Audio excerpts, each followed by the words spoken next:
Audible, everyone? Okay, done. So yesterday, what we have done? Yesterday we covered the remaining part of infrastructure. For example, we have discussed road sector. Correct? Yesterday we have discussed a road. How many roads are there? Right? What kind of roads do we have in India? What is the length of the road? Out of this, how much is national highway? How much is the the state highways, etc., etc.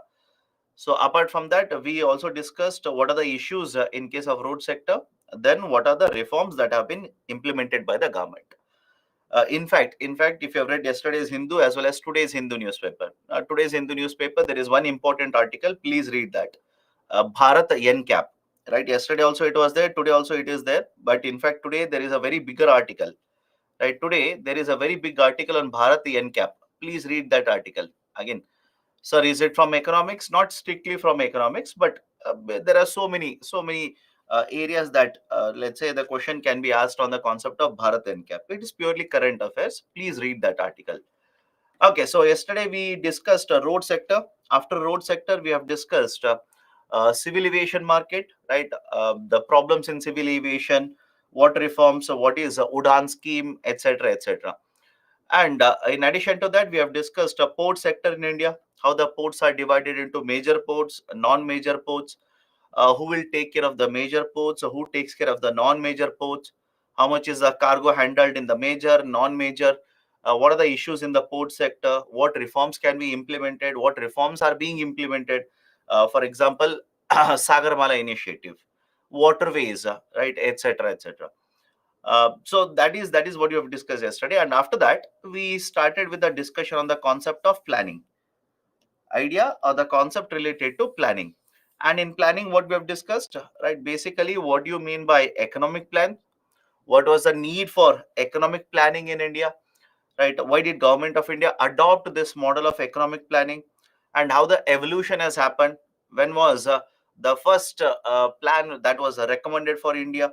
Right after that, different plans were recommended, etc. Then the planning commission, 1950 we set up planning commission, 1952 we set up National Development Council, and then there was basically the cabinet, and the plan was sent to the parliament, after which it was actually implemented. Then the composition of planning commission, NDC. What are the long term goals? I hope remember long term goals: growth, equity, modernization, self reliance, eradication of poverty, creation of employment, a reduction of regional disparities, etc. All of these were the long term goals of 5 year planning. Now, I've shown you how many 5 year plans are there. How do you remember? Right, I've given you a trick also. After third 5 year plan, there was annual plan, and 1979, 1980, there is one more gap. Then 1980 again, there was the annual plan, or the stop, or let's say the pause in the planning, 5 year planning after 1990 for 2 years. Apart from that, every other 5 year plan has been implemented in this particular fashion. Now, right, I told you to have a look at even this particular table. I told you do not by heart everything. Please remember important numbers. For example, first 5 year plan, what was the target? Were we able to achieve it? Second 5 year plan, very famous, today we'll start from there. Mahalanobis strategy, or heavy industrialization policy, that is also important. But if you look at second 5 year plan, the target was much higher, we were not able to meet the target. Then the important 5 year plan, as far as the UPC will be concerned, will be the seventh 5 year plan, right? For a very simple reason. In fact, if you have remembered it, I said the seventh 5 year plan was the first time when overall GDP growth rate actually hit 6% for Indian economy.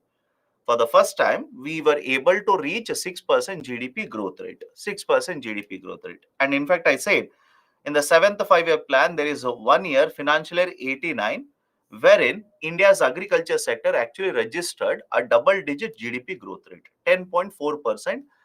Agriculture sector was able to grow in the financial year 89. Apart from that, just have a glance through these right numbers. Do not by heart everything. You'll not be able to remember. You will get more confused rather than remembering. Then we have discussed the concept of first 5 year plan. Right? The logic is very simple. First 5 year plan, we were able to basically promote agriculture sector, irrigation, land reforms, right? Because we were dependent on the food imports, etc., etc. And in addition to that, we have discussed the model of Harrod-Domer, right? What does the Harrod-Domer model say? It simply states that if you want to achieve higher growth, if you want to achieve higher GDP, then you'll have to reduce the capital output ratio, and you'll have to increase the savings rate in the economy. That is basically the concept of Harrod-Domer model. Done? Now let me start with the second 5-year plan. For the next 40 to 45 minutes, you will have to have patience. I'll give you a lot of factual information. Please have patience. Right? Now, second 5-year plan, 1951 to 1956 to 61. Now, what is this? The Mahalanobis strategy. What is this importance of second 5-year plan? Point number one, Mahalanobis is a very famous statistician in India. The name of the person is P.C. Mahalanobis. P.C. Mahalanobis. And what was this Mahalanobis strategy? Mahalanobis strategy is also referred to as heavy industrialization. Heavy industrialization policy. Now, point number one, what is this heavy industrialization policy? Listen to me very carefully. Please do let me know. Earlier, did I give you what is the meaning of heavy industries? Let me know. I'm pretty sure I've given you what is the meaning. What is the term mean, heavy industries? Apart from heavy industries, there is also a concept of consumer goods industry. Sir, what do you mean by heavy industry? Heavy industry simply means, I'll start with an example. Let's say shipbuilding, steel manufacturing, aluminum manufacturing, shipbuilding, etc. Heavy industries means the industries where investment will be very, very high. You'll have to spend a lot of money, right, to create this infrastructure. You will produce a lot of output using these industries. That is called as heavy industries. So any example, shipbuilding is a heavy industry. Or for example, manufacturing of steel, manufacturing of iron, manufacturing of aluminium, all these are called as heavy industries. So the focus of second 5-year plan was simply to promote heavy industries as well as to promote goods industry, that is consumer goods industry. In fact, please understand, when I talk about heavy industries, can I also say the focus was on capital machinery? Think of it. The focus was on capital goods as well, because if you want to produce a steel, if you want to produce steel, you'll have to produce machines using which you want to produce steel. So the argument was very simple. Rather than importing all of them, rather than importing capital machinery, rather than importing, right, these raw materials, rather than importing consumer goods, etc., etc., in the second 5-year plan, our focus was to basically go for import substitution. What kind of import substitution? We wanted to substitute imports of consumer goods. We wanted to import the products, that is a capital machinery, from, right, we wanted to substitute the import of capital machinery from being imported. That is the reason this is called as a Mahalanobis strategy. But please understand, as per government documents, the target that was set up under the Mahalanobis strategy was 4.5%. For the second 5-year plan, we set up a target of 4.5%. We were not able to achieve 4.5%. We ended up achieving less than 4.5, that is actually 4.3. If you ask me, sir, why? Why is that? Why is that we actually targeted a 4.5, but we were not able to achieve? Was this strategy successful? Were we able to promote capital goods, consumer goods production in India? The argument of the experts is that not so much. The strategy was not very successful in case of India. We were not able to achieve what we were, right, what we were setting up as a target under the Mahalanobis strategy. The reasons are very simple. You want to produce capital machinery, you want to produce right, consumer goods, you want to go for import substitution. But for that, please do let me know, all of you okay when I say for that to happen, savings rate for Indian economy should have been higher? Think of it. I'll repeat it again. For all of these things to happen, that is, let's say, for production of more and more capital machinery, for producing more and more consumer goods, if that has to happen, investment has to increase. If the investment has to increase, then the savings has to be higher. But at this point of time, large population was actually poor in India. Lot of contribution came from agriculture sector. Agriculture sector was under stress.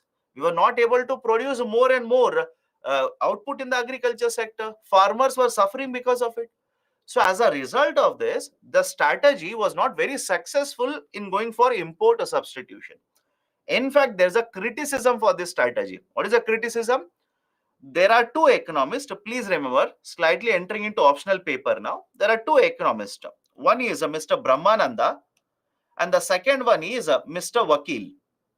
There are two economists at this particular point of time, Brahmananda and Vakil. And they basically criticized Mahalanobis strategy and said, our focus should not have been on heavy industrialization. Rather, our focus should have been on goods which are consumed by the common man. I'll repeat the statement. Right? Their argument was our focus should not be on heavy industrialization right now. Our focus should be on goods which will affect the consumption of a common man, which will promote productivity of a common man. For example, the workers, please tell me, can I say the productivity of the workers will be mainly affected by agriculture sector? All of you okay with this? Productivity of workers will be affected by agriculture sector. Sir, how? Right? How agriculture sector will affect our productivity? Whether the food grains are available in sufficient quantity or not. Whether do we have sufficient nutrition or not. Don't you think that will affect our productivity? So their argument was very simple.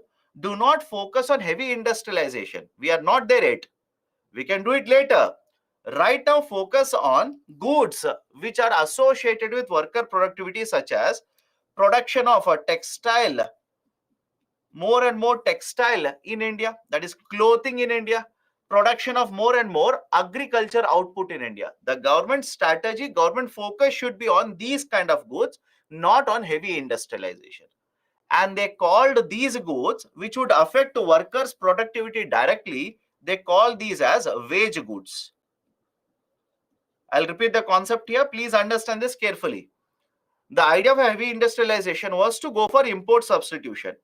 What kind of import substitution? Capital machinery, substitute it. Produce in India. Substitution means produce in India. Right? Consumer goods, substitute it. But argument, argument was the government should not focus on heavy industrialization because we do not have sufficient investment, sufficient savings in India. Rather than that, produce more and more agriculture sector output. Promote more and more output in the agriculture sector. Promote more and more certain goods which are consumed by the common man and which will have a direct impact on their productivity. That is basically called as a wage good theory. This is called as a wage good theory. Now, there are two students who are asking, what is this Brahmananda strategy? It is so confusing. My dear, you tell me, whether the amount of food that you consume, will it have an impact on your productivity or not? Simple argument. Will it have an impact on your productivity? Of course, yes. And at this point of time, answer to the second question now, were we having sufficient amount of food grain production in India?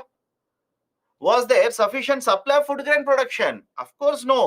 Right? Yesterday also we have discussed this. It was not there in the domestic market. So argument was very simple.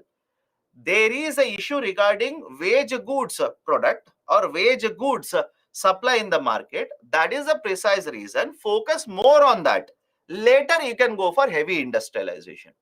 In fact, another criticism was that you want to produce capital machinery in India. You want to produce consumer goods in India. Do we have technology for that? We did not have technology. So what ended up happening? What ended up happening was, we wanted to promote investment in the domestic market. We wanted to promote investment. Rather than borrowing, we wanted to invest. It ended up leading to more and more import of capital from the rest of the world. We ended up borrowing more from rest of the world. We ended up importing more from the rest of the world because this strategy was not suitable at that point of a time. So second 5-year plan focused on heavy industries and a consumer goods segment. Increase, object was very simple. If I promote production rather than importing, I will create employment in the domestic market. Investment will increase, employment will increase. that automatically will increase overall production, GDP will increase, employment means national income will also increase. So have a look at this, increase national income as well as increase investment. And during the second 5-year plan, 3 steel plants were actually built, one at Rourkela, second one at Bhilai, third one at Durgapur. Okay, right? So these are certain important points regarding second 5-year plan. Was it successful? Not so much. Employment, for employment creation, no policy was there. Rather than reducing imports, we ended up importing more and more, right? We ended up borrowing more and more during this particular period of time from rest of the world, right? Agriculture sector was not a focus now, right? Agriculture sector suffered. All these are some of the criticisms for the second 5-year plan. Let me go to the third 5-year plan, 1961 to 1966, third 5-year plan. Now again, the government of India realized we need to promote agriculture sector. And that is the reason, third 5-year plan, the emphasis, right, the focus again was laid on agriculture sector. Right, argument was very simple under the third 5-year plan. We are import dependent on the food grains. Let's not be import dependent. Let's produce more and more. Let's produce more and more. Promote a self-sufficiency so that import dependence will come down. Production will be there in the domestic market itself. Apart from this, we also started promoting establishing basic industry. Now, many of you ask me, sir, what do you mean by basic industry? Basic industries are those where the output is actually consumed in other industries. I'll repeat the statement. What do you mean by basic industry? Basic industries are those where the output of this industry will be consumed by another industry. For example, have a look at this. Sugar, paper, cotton, etc. All these are called as basic industry. Whatever is the output of this industry will be used by other industries. These are called as basic industries. Now, apart from this, the third 5-year plan was not a very great success for India for a very simple reason. India fought 2 wars. One in 1962, India fought war with China, and another one in 1965 when we fought the war with Pakistan. Because of 2 wars, and along with that, because of a drought also, agriculture sector suffered. Focus of government of India now was basically to fight the wars. Resources were diverted rather than promoting growth. Resources were used for fighting the war. As a result of all of this, third 5-year plan was a big failure. We were not able to achieve whatever targeted growth we actually set out in the third 5-year plan. And that is the precise reason from 1966 to 69, we actually stopped the 5-year plans. Rather than this, right, we actually went for annual plans. And during this time period also, there was a huge shortage of forex reserves. Even in this 5-year plan, there was a huge shortage of the forex reserves. Done. So these are certain very important points regarding the third 5-year plan. Now, there are 2 students who are asking, are these points sufficient? My dear, I know there are at least 20 points for each of the 5-year plan. If I give you 20 points for each of the 5-year plan, there are 12 5-year plans. Will you be able to remember 240 points in sequence? Please do let me know. That is the reason you do not worry. You do not have to go to optional level for planning. This is more than sufficient as far as I am concerned. For a very simple reason, we do not have 5-year plans now.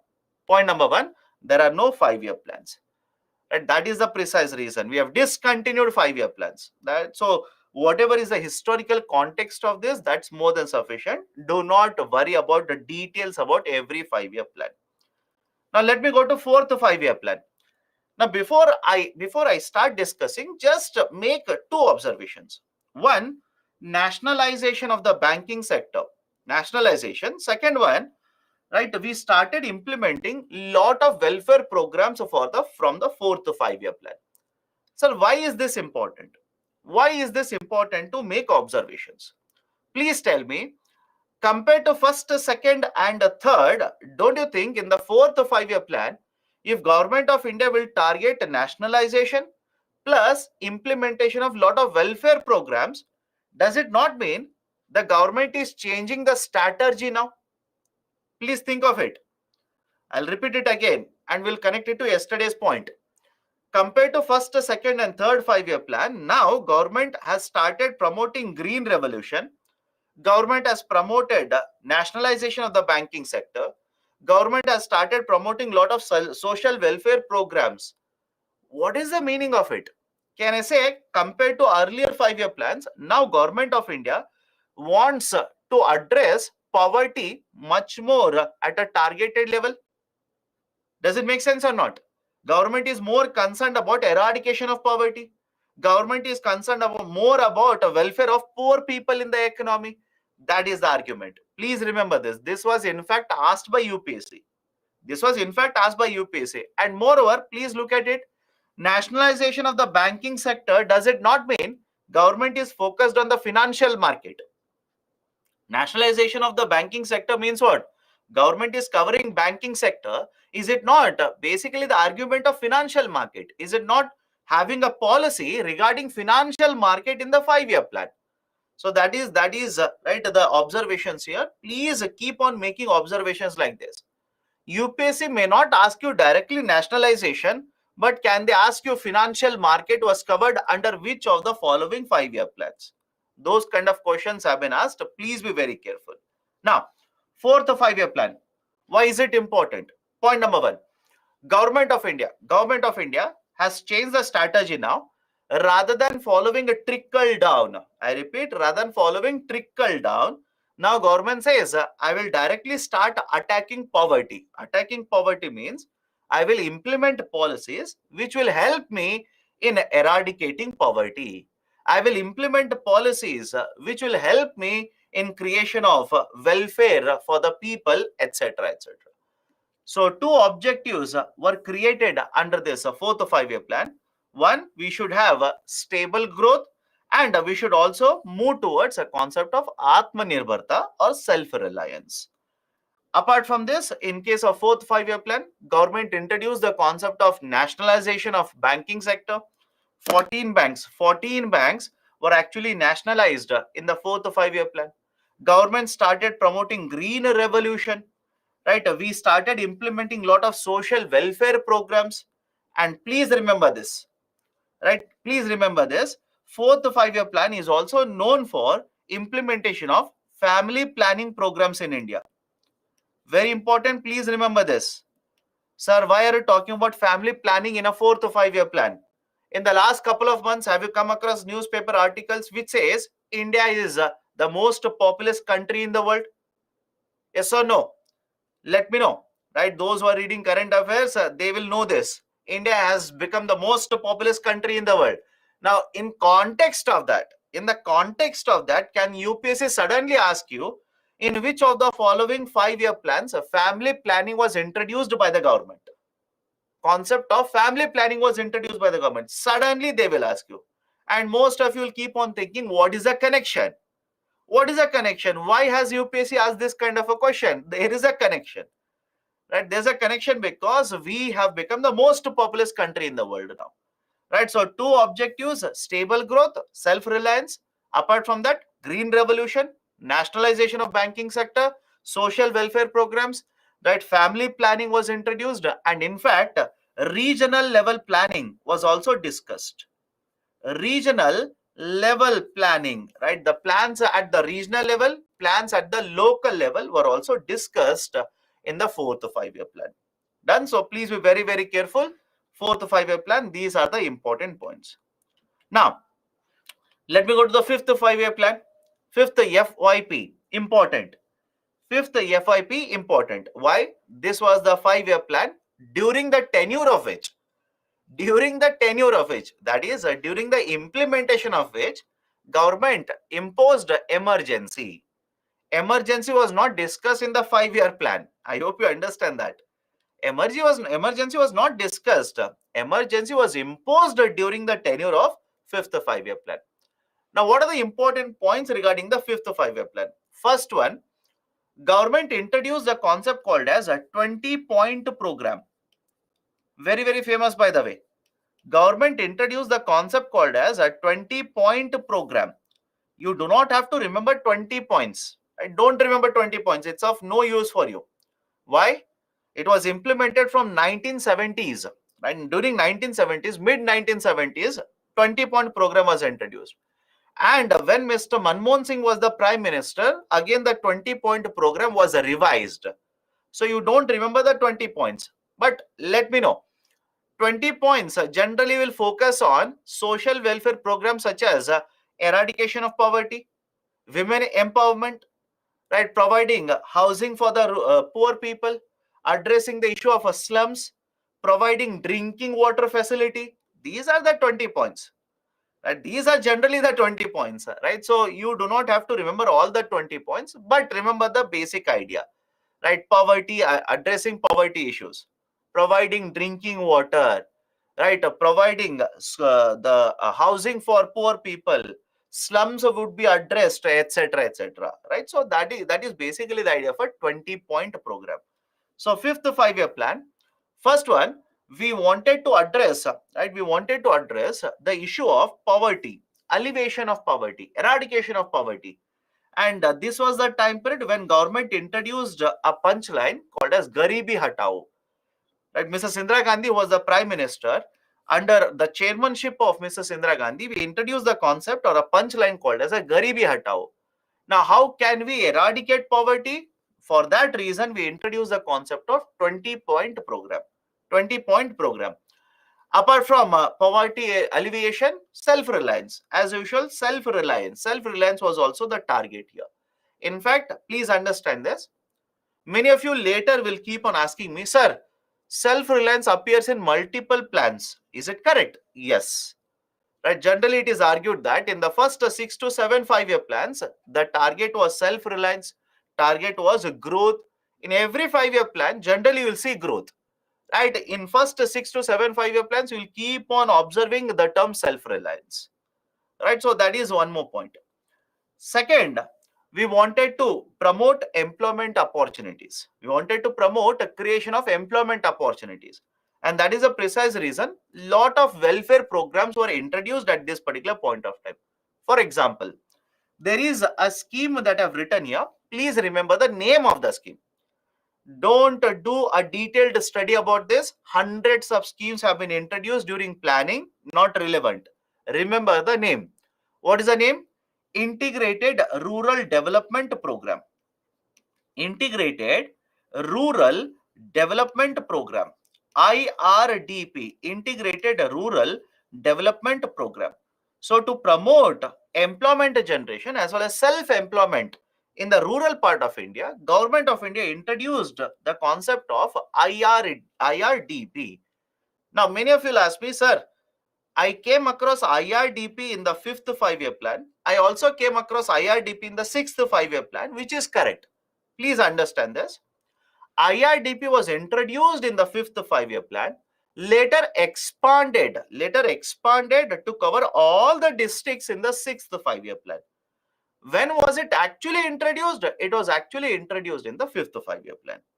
Right? So IRDP was actually introduced in the fifth 5-year plan. Right? We wanted to control inflation as well as stabilize the growth of Indian economy in the fifth 5-year plan. And have a look at this. During the fifth 5-year plan, that is the tenure of 74 to 79, there was a change in the government. Elections were conducted, emergency was lifted, elections were conducted, and there was a change in the government. Then Janata Party formed the government. They were not liking this policy of 5-year plans. They discontinued the fifth 5-year plan. They introduced a sixth 5-year plan, which was called as rolling plan. Remember this, which was referred to as a rolling plan. Now, what is rolling plan? Rolling plan is nothing but concept of continuous planning, where right every year the plan will keep on changing based on our evaluation of the previous year. That is the reason this is called as a continuous planning. But later what happened? Even the Janata Party lost the majority and Mrs. Indira Gandhi again formed the government. Congress again formed the government. That is the precise reason. Even this rolling plan was not implemented continuously. It was cut short. 1980, again the sixth 5-year plan, new sixth 5-year plan was implemented by the new government. So that is the sixth five-year plan, which was implemented from 1980 to 1985. Now, anybody has got any kind of a doubt so far? I know a lot of factual information. I know for a fact, I know. But anybody has got any kind of a doubt so far? We have covered five-year plans. We have covered five-year plans. And when I say, is there any doubt? Tell me what is the doubt rather than saying, yes, there is a doubt. My dear, if you simply say, yes, there is a doubt, I don't understand what is the doubt. What is a rolling plan, my dear? Yesterday also we have discussed this. Rolling plan means we have, let's say, 5-year plan. The 5-year plan is broken down into annual plan. 1-year plans are made. Now you will implement a 1-year plan, and after that is over, you will evaluate and you will make changes to the second plan. After that, you will make the changes to the third plan. You will make the changes to the fourth plan. Because you are continuously chopping and changing the plan, this is called as a rolling plan. So what is IRDP? Please remember the name of the scheme. Beyond that, you don't have to worry about it. Beyond that, you do not have to be worried about it. If I want to discuss, you can spend hours together on schemes in the plans. But that is of no relevance for you. IRDP was a type of a scheme which was implemented in the 5th 5-year plan, later expanded even in the 6th 5-year plan. The concept was very simple: to promote job generation. The IRDP was actually implemented. Okay, done. So let me go to the 6th 5-year plan. Let me go to the 6th 5-year plan, implemented from 1980 to 85. What are the important points regarding the 6th 5-year plan? Point number 1. As usual, industrial production was promoted. Agriculture sector was promoted. As usual, industrialization as well as agriculture sector was promoted. After that, right, many schemes were implemented, expanded in order to address the issue of poverty. In order to alleviate, eradicate poverty, we actually, right, implemented, expanded a lot of these schemes. For example, IIDP itself. Now, in the sixth 5-year plan, one of the very important feature is also basically to promote infrastructure development. The 6th 5-year plan is also known for promotion of infrastructure development. Right. Apart from this, this is important. Please remember this. In the 4th 5-year plan, there was a discussion regarding regional level planning. There was a discussion regarding local level planning. But the 6th 5-year plan, funds were allocated. I repeat, funds were allocated to address the issues of regional disparities. Remember this? Funds were actually allocated to address the regional disparities. There were certain regional disparities. What do you mean by disparity? Some of the regions are very well developed. Some other regions, we are not seeing development. So there is a lot of disparity in the growth and development between these regions. For example, have you heard of Bimaru? Let me know. Have you heard of Bimaru states? Very recently, this was there in the newspapers. Right, my dear, you will not come across all of this in the books. Have you heard of Bimaru states? Right, very recently it was there in the newspapers. Right, one of the ministers of government of India used the term Bimaru states. So what is Bimaru? Bimaru is an acronym. Bihar, right, Uttar Pradesh, Madhya Pradesh, Rajasthan. These states which had a very low development, these were collectively called as Bimaru states. Very simple. Right, Bimaru states is group of states which had experienced a very low level of development. And these, right, basically collectively were referred to as a Bimaru states. Right, argument is a very simple argument here. The growth that was experienced by India, the development that was experienced by India was uneven. Some of the states experienced a very high growth rate, very good development growth rate, whereas in case of other states, they were lagging behind. That is regional disparity. So the funds, right, the funds were released by the government in order to address, the funds were allocated by the government in order to address this kind of a regional disparity that was experienced. Okay, apart from this, 6th 5-year plan, please remember this. The 6th 5-year plan is also known for one very important point. It is the first 5-year plan to focus on gender issues. Remember this point. It is the first 5-year plan to focus on gender issues and women empowerment. It is the first 5-year plan to focus on gender issues as well as women empowerment. Right? Remember this particular point regarding 6th 5-year plan. Done? So what are the important points? Focus was laid on industrialization, agriculture sector. First 5-year plan to focus on gender issues, women empowerment. Right? We wanted to promote reduction in the poverty. So very high priority was given for poverty alleviation. It was the 5-year plan where funds were actually allocated to reduce the regional disparities, etc. So 5 to 6 points I've given regarding the 6th 5-year plan. Please go through that. Next, 7th 5-year plan. 7th 5-year plan, very well known 5-year plan. 7th 5-year plan. Why? Please remember point number 1. The 7th 5-year plan was the first 5-year plan where we were able to achieve 6% GDP growth rate. Where we were able to achieve 6% GDP growth rate. Point number 1. This 5-year plan was also known for one more point, that is financial year 89, agriculture sector. Agriculture sector achieved more than 10% more than 10% growth rate, not GDP growth rate, more than 10% growth rate for the first time ever after independence. Apart from this, in the 7th 5-year plan, we wanted to promote a self-reliance. We wanted to promote modernization. We wanted to promote a higher GDP growth rate, etc. Right? Priority was given for more and more production of food, more industrial productivity, more employment generation.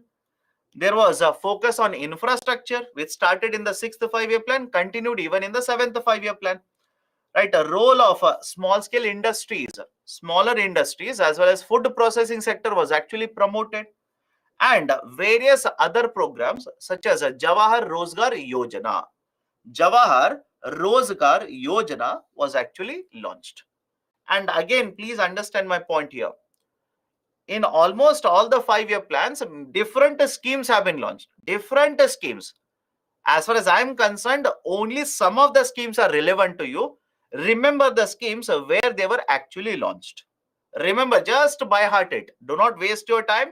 Just by heart it. For example, NREP, National Rural Employment Program, where in which 5-year plan NREP was launched? 6th 5-year plan. In which 5-year plan IRDP was launched? It was in the 5th 5-year plan. In which 5-year plan Jawahar Rozgar Yojana was launched? It was launched in the 7th 5-year plan.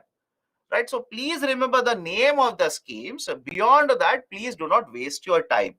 As such, if you're reading newspapers, every day one or the other scheme is launched by the government of India. Already hundreds of schemes are there with you in the last 2 years. In addition to that, do not burden yourself by reading everything, even in planning. That will become very, very huge amount of information for you, which you will not be able to retain. Right? More than learning, you will become confused there. So don't worry about it. Simply remember which 5-year plan, which scheme was actually launched. Okay. Now, 8th 5-year plan. What is the importance of 8th 5-year plan? Liberalization, privatization, and globalization reforms were implemented from the 8th 5-year plan. Very important. Liberalization, privatization, and globalization reforms were implemented from the 8th 5-year plan. But apart from that, please understand one more point here. Private sector contribution in terms of investments. I repeat, private sector contribution in terms of investments started increasing from the 7th 5-year plan. Started increasing from the 7th 5-year plan, and in the 8th 5-year plan, they were more than 50% of the total investment in Indian economy. I'll repeat the statement here. 8th 5-year plan, what is it famous for? It is very famous for implementation of LPG reforms, liberalization, privatization, and globalization, which also meant private sector participation in the Indian economy actually increased. So was the investment done by the private sector. But it doesn't mean that it was only in the 8th 5-year plan private sector investment rose. No, even in the 7th 5-year plan, remember this, even in the 7th 5-year plan, Government of India's reforms were implemented, and as a result of which, basically the investment from the private sector started increasing in the 7th only. In the 8th, it was actually more than 50%. Out of the total investment in India, private sector investment was more than 50% in the 8th 5-year plan. Apart from this, right, a faster economic growth rate, growth in manufacturing sector, right, growth in agriculture sector, allied sectors were targeted under this. We were able to promote more and more imports as well as exports, because I hope do you remember this? Import, right, basically a lot of restrictions were imposed. Import substitution was practiced earlier. We are doing this away now.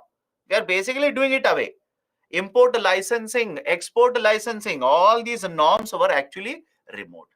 That is the reason I've written, right, a growth rate is in exports as well as imports. Improvement in trade as well as a current account deficit. Sir, why have you written all of this? Please read what was the situation in 1991 in India. We have discussed all of this. In the concept of BOP, we have discussed what was the situation in 1991. In industrial policies, what was the situation in 1991? So argument was very simple. We were able to, right, overcome all these issues with implementation of reforms. Our exports started increasing. We liberalized imports. We started attracting a lot of foreign investment. Private sector investment started increasing. The fiscal deficit of the government of India also actually started reducing in the 8th 5-year plan. Done? Right? Now, apart from this, what is any other relevance? Are there any other point of relevance of 8th 5-year plan? Please remember this. 8th 5-year plan is known for one more thing. That is, it was the first plan. It was the first plan to target universal education. Universal elementary education. It was the first 5-year plan to target universal elementary education. Done? Right. So education was one of the focus areas of the 8th 5-year plan. So these are certain very important points regarding the 8th 5-year plan. Next, 9th FYP, 97 to 2002. Point number 1. The 9th 5-year plan was implemented, right, in the 50th year of independence. Remember this? It was implemented in the 50th, right, after independence, in the 50th year of independence, the 9th 5-year plan was actually implemented. Now, because it was basically an important 5-year plan, the government of India targeted again poverty alleviation. But more importantly, now we introduce the concept of 7 basic minimum services. Remember this. We introduce the concept of a basic minimum services. Now, what is the idea of a basic minimum services? Government of India stated that every household in India, every household, irrespective of whether it is rich, poor or middle income household, should get access to these minimum services. Minimum means every household should have at least these kind of access to services. For example, right, healthcare facility, safe drinking water facility, right, education, focus on education sector, assistance, if you do not have house, public assistance, housing assistance will be provided by the government, etc. So government of India identified 7 areas and said government will ensure that every household will have access to these services. These are very famously referred to as 7 minimum basic services. Apart from that, nutritional support was also the focus. Now, apart from this, 9th 5-year plan, focus again on private sector investment. We were able to attract a lot of private sector investment, not only from the domestic market, but also from the foreign market. And because of the reforms which were implemented by the government, liberalization, privatization, and globalization reforms, we were able to attract a large amount of foreign direct investment into the domestic market. As usual, focus was there on addressing regional disparities, development in rural regions, development in agriculture sector, etc. Right now, in addition to all these points, the 9th 5-year plan is also known for one more thing. What is the other thing? Now there is a focus on fiscal consolidation. the fiscal prudence was one of the focus areas. What do you mean by fiscal consolidation? Please look back and tell me, when was the FRBM introduced in India? When was FRBM introduced in India? Introduced, not discussed, introduced. FRBM was introduced from 2003. All of you okay? FRBM was introduced from 2003. That would become 10th 5-year plan for you. 10th 5-year plan. Which means even before the FRBM was introduced, there is a lot of discussion that has been happening at the government level regarding the expenditures, regarding their subsidy expenditures, regarding their revenue generation, etc. So fiscal consolidation was being discussed even before FRBM was introduced, for example, in the 9th 5-year plan. In fact, from the 8th 5-year plan itself, it will start.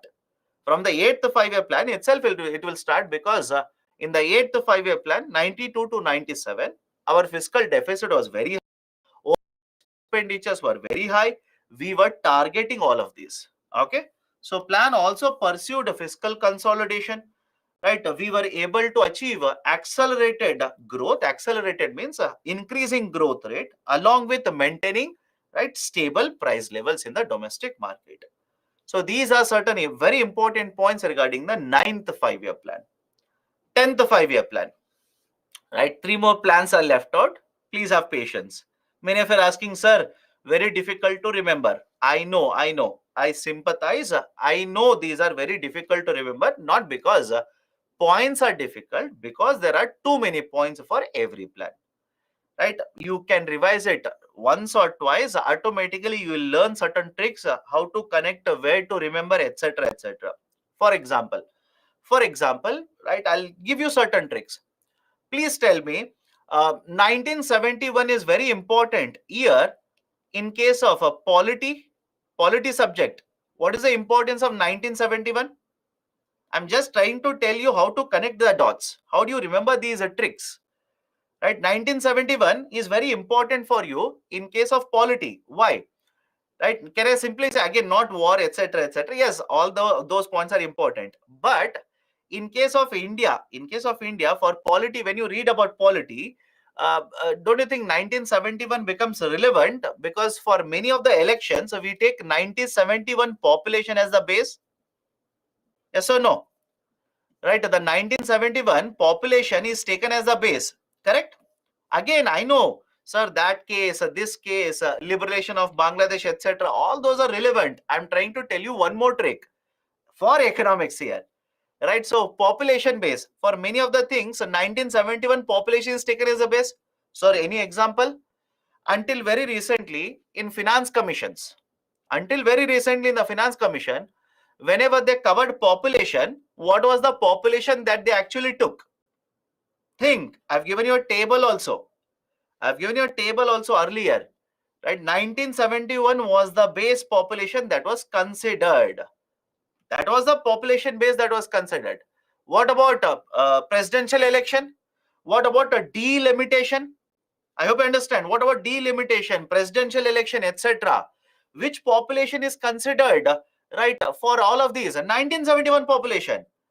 Now, can you connect 1971? Why that is important for you in terms of, let's say, the 5-year plans? That is the concept of the family planning. All of you are okay? In the 4th 5-year plan, which was implemented from 1969 to 74, don't you think it is related to all of this? And again, if you have connected the dots, it's good. If you have connected the dots, it is good. Otherwise, leave it. Simply by heart it. Right? All I can tell you is, yes, lot of facts are there. Try to make certain tricks so that you will be able to remember it for a longer duration. Ultimately, that is the objective. Okay, come back to this. 10th 5-year plan was implemented from 2002 to 2007. What is the speciality about 10th 5-year plan? Point number 1, FRBM was implemented. All of you okay with this? FRBM, right, Fiscal Responsibility Budget Management Act, was implemented in the 10th 5-year plan. Let me ask you one more question. Let me see how many of you are reading. From which year Manrega was implemented? Let me see. From which year Manrega, Mahatma Gandhi National Rural Employment Guarantee Act, was implemented? Right? Let me see. It was during this period only. It was during this period only. That's the reason I'm asking. Manrega, please check it. Second, 8% GDP growth rate. 8% GDP growth rate. Okay, so 8% GDP growth rate per year was the target here. We wanted to reduce poverty by 5 percentage points. We were not able to do that. Don't worry. Right? We targeted that we should be able to reduce poverty by 5 percentage. We wanted to create a more and more high quality jobs in this particular phase. We wanted to reduce gender gaps in literacy and wage rates by at least 50%. Gender gaps in literacy means what? How much of the male population is illiterate? How much of the female population is literate? Right? That particular percentage, there was always a gap. Right? There was a more percentage of male population which was considered to be literate compared to female population. We wanted to reduce the gap. We actually wanted to reduce that particular gap. All children should be in school by 2003. Right? Again, a very ambitious literacy rates. Right? To basically target at 75%. Right? In the 10th 5-year plan, and portable drinking water will be provided to all the houses. In fact, please understand this. You will come across many of these in multiple 5-year plans. For example, don't you think drinking water was also one of the 20-point programs? Drinking water was also part of the 9th 5-year plan, basic minimum services, which means we kept these as targets in multiple 5-year plans. We were not able to implement them satisfactorily. We have dragged it on. We have kept on dragging it on in multiple 5-year plans. Right? So these are certain important points. Reduce literacy rate gap, wage rate gap that is existing between male and female population, reduce poverty numbers, increase the availability of safe drinking water, right? FRBM Act, Manrega, all these are basically the important points regarding 10th 5-year plan. All these are the important points regarding 10th 5-year plan. Done? Okay. 11th 5-year plan. Please remember, very important point. For the first time ever, we introduced the concept of inclusive growth as a central theme of a 5-year plan. The 11th 5-year plan, what is it known for? For the first time, we introduced the concept of inclusive growth. We included inclusive growth as a part of a strategy in a 5-year plan. Now, what do you mean by inclusive growth? Inclusive growth refers to the pace of growth as well as a pattern of growth. Inclusive growth refers to pace of growth and pattern of growth. Let me explain this. What do you mean by pace of growth and pattern of growth? A simple question to all of you. Is it okay if India becomes a $5 trillion economy plus with the highest poor population in the world? Let me know. All of you okay with this? India will achieve $5 trillion, but along with that, India will also have highest poor population in the global market. You should say no to this. Some of you are saying, yes, sir, we are happy with this. No, you should never be happy. Why? Please tell me, if GDP increases to 5 trillion from 3.2 to 3.3 trillion, which is existing today, if it becomes a $5 trillion, no doubt, we have been able to achieve high GDP growth rate in the economy. But don't you think with a higher GDP growth rate, incomes of the people should have increased? Correct or no? The incomes of the population should have increased. More and more jobs should have been created, which means more and more people earning income, they should have moved out of poverty. But what has happened? What has happened in this example?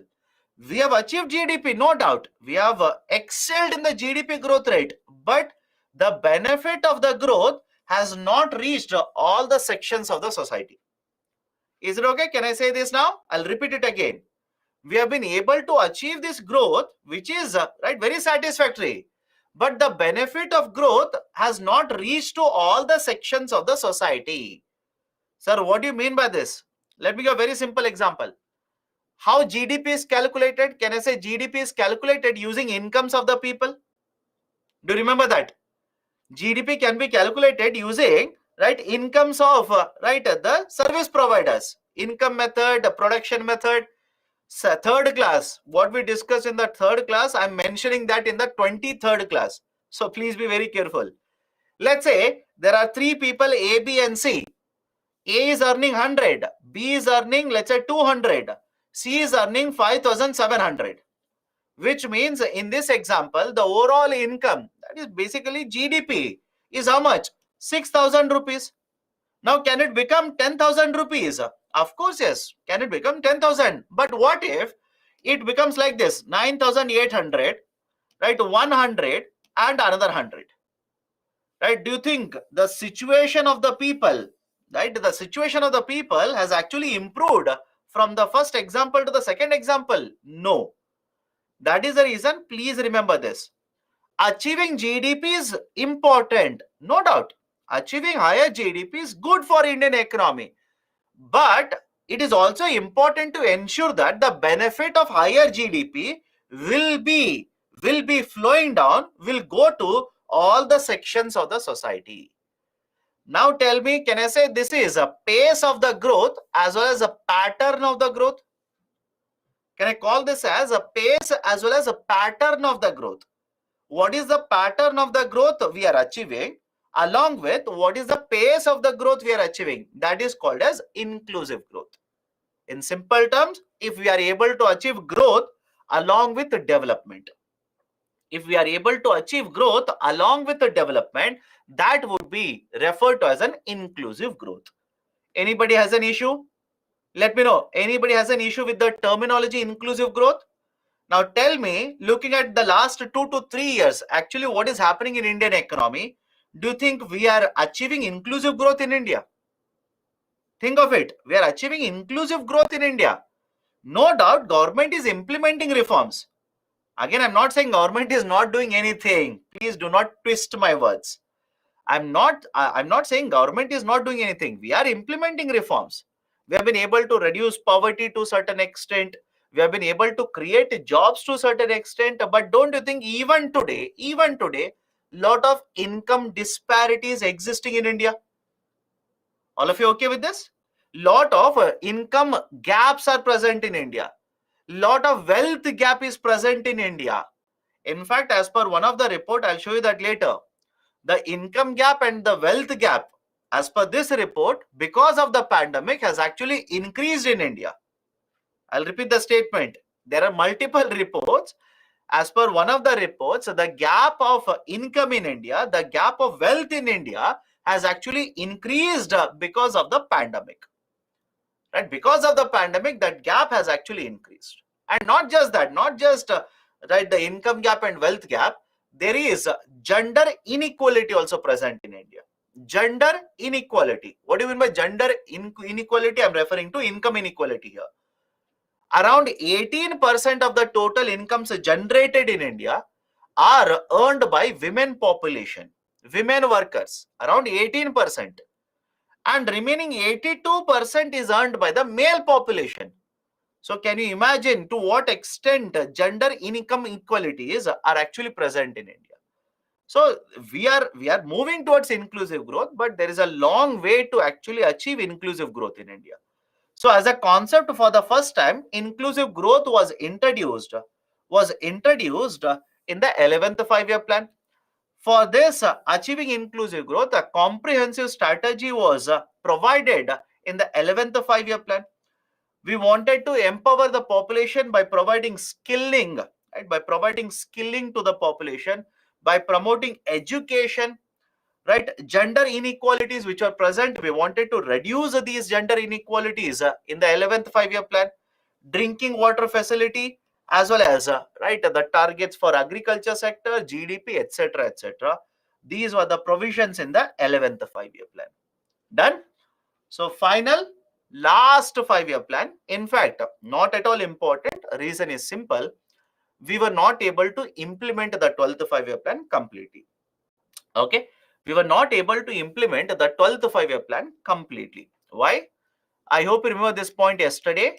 2015, we abolished planning commission. Please look at the point here. 2015, we abolished planning commission. We have a new authority now. So when you abolish planning commission, will you be able to implement the plan completely? Of course, no, that's not possible. So 12th 5-year plan, what was the concept? One, we wanted to achieve a faster, sustainable, and more inclusive growth. That was the central theme. Please remember, I don't think so UPSC will ask you this. It was actually asked earlier. This was asked earlier by UPSC. Faster, sustainable, and more inclusive growth. In this 12th 5-year plan, Government of India introduced the concept of 25 monitorable targets. 25 monitorable targets were introduced. For example, agriculture sector should grow by this much. GDP, right? GDP should grow by this much.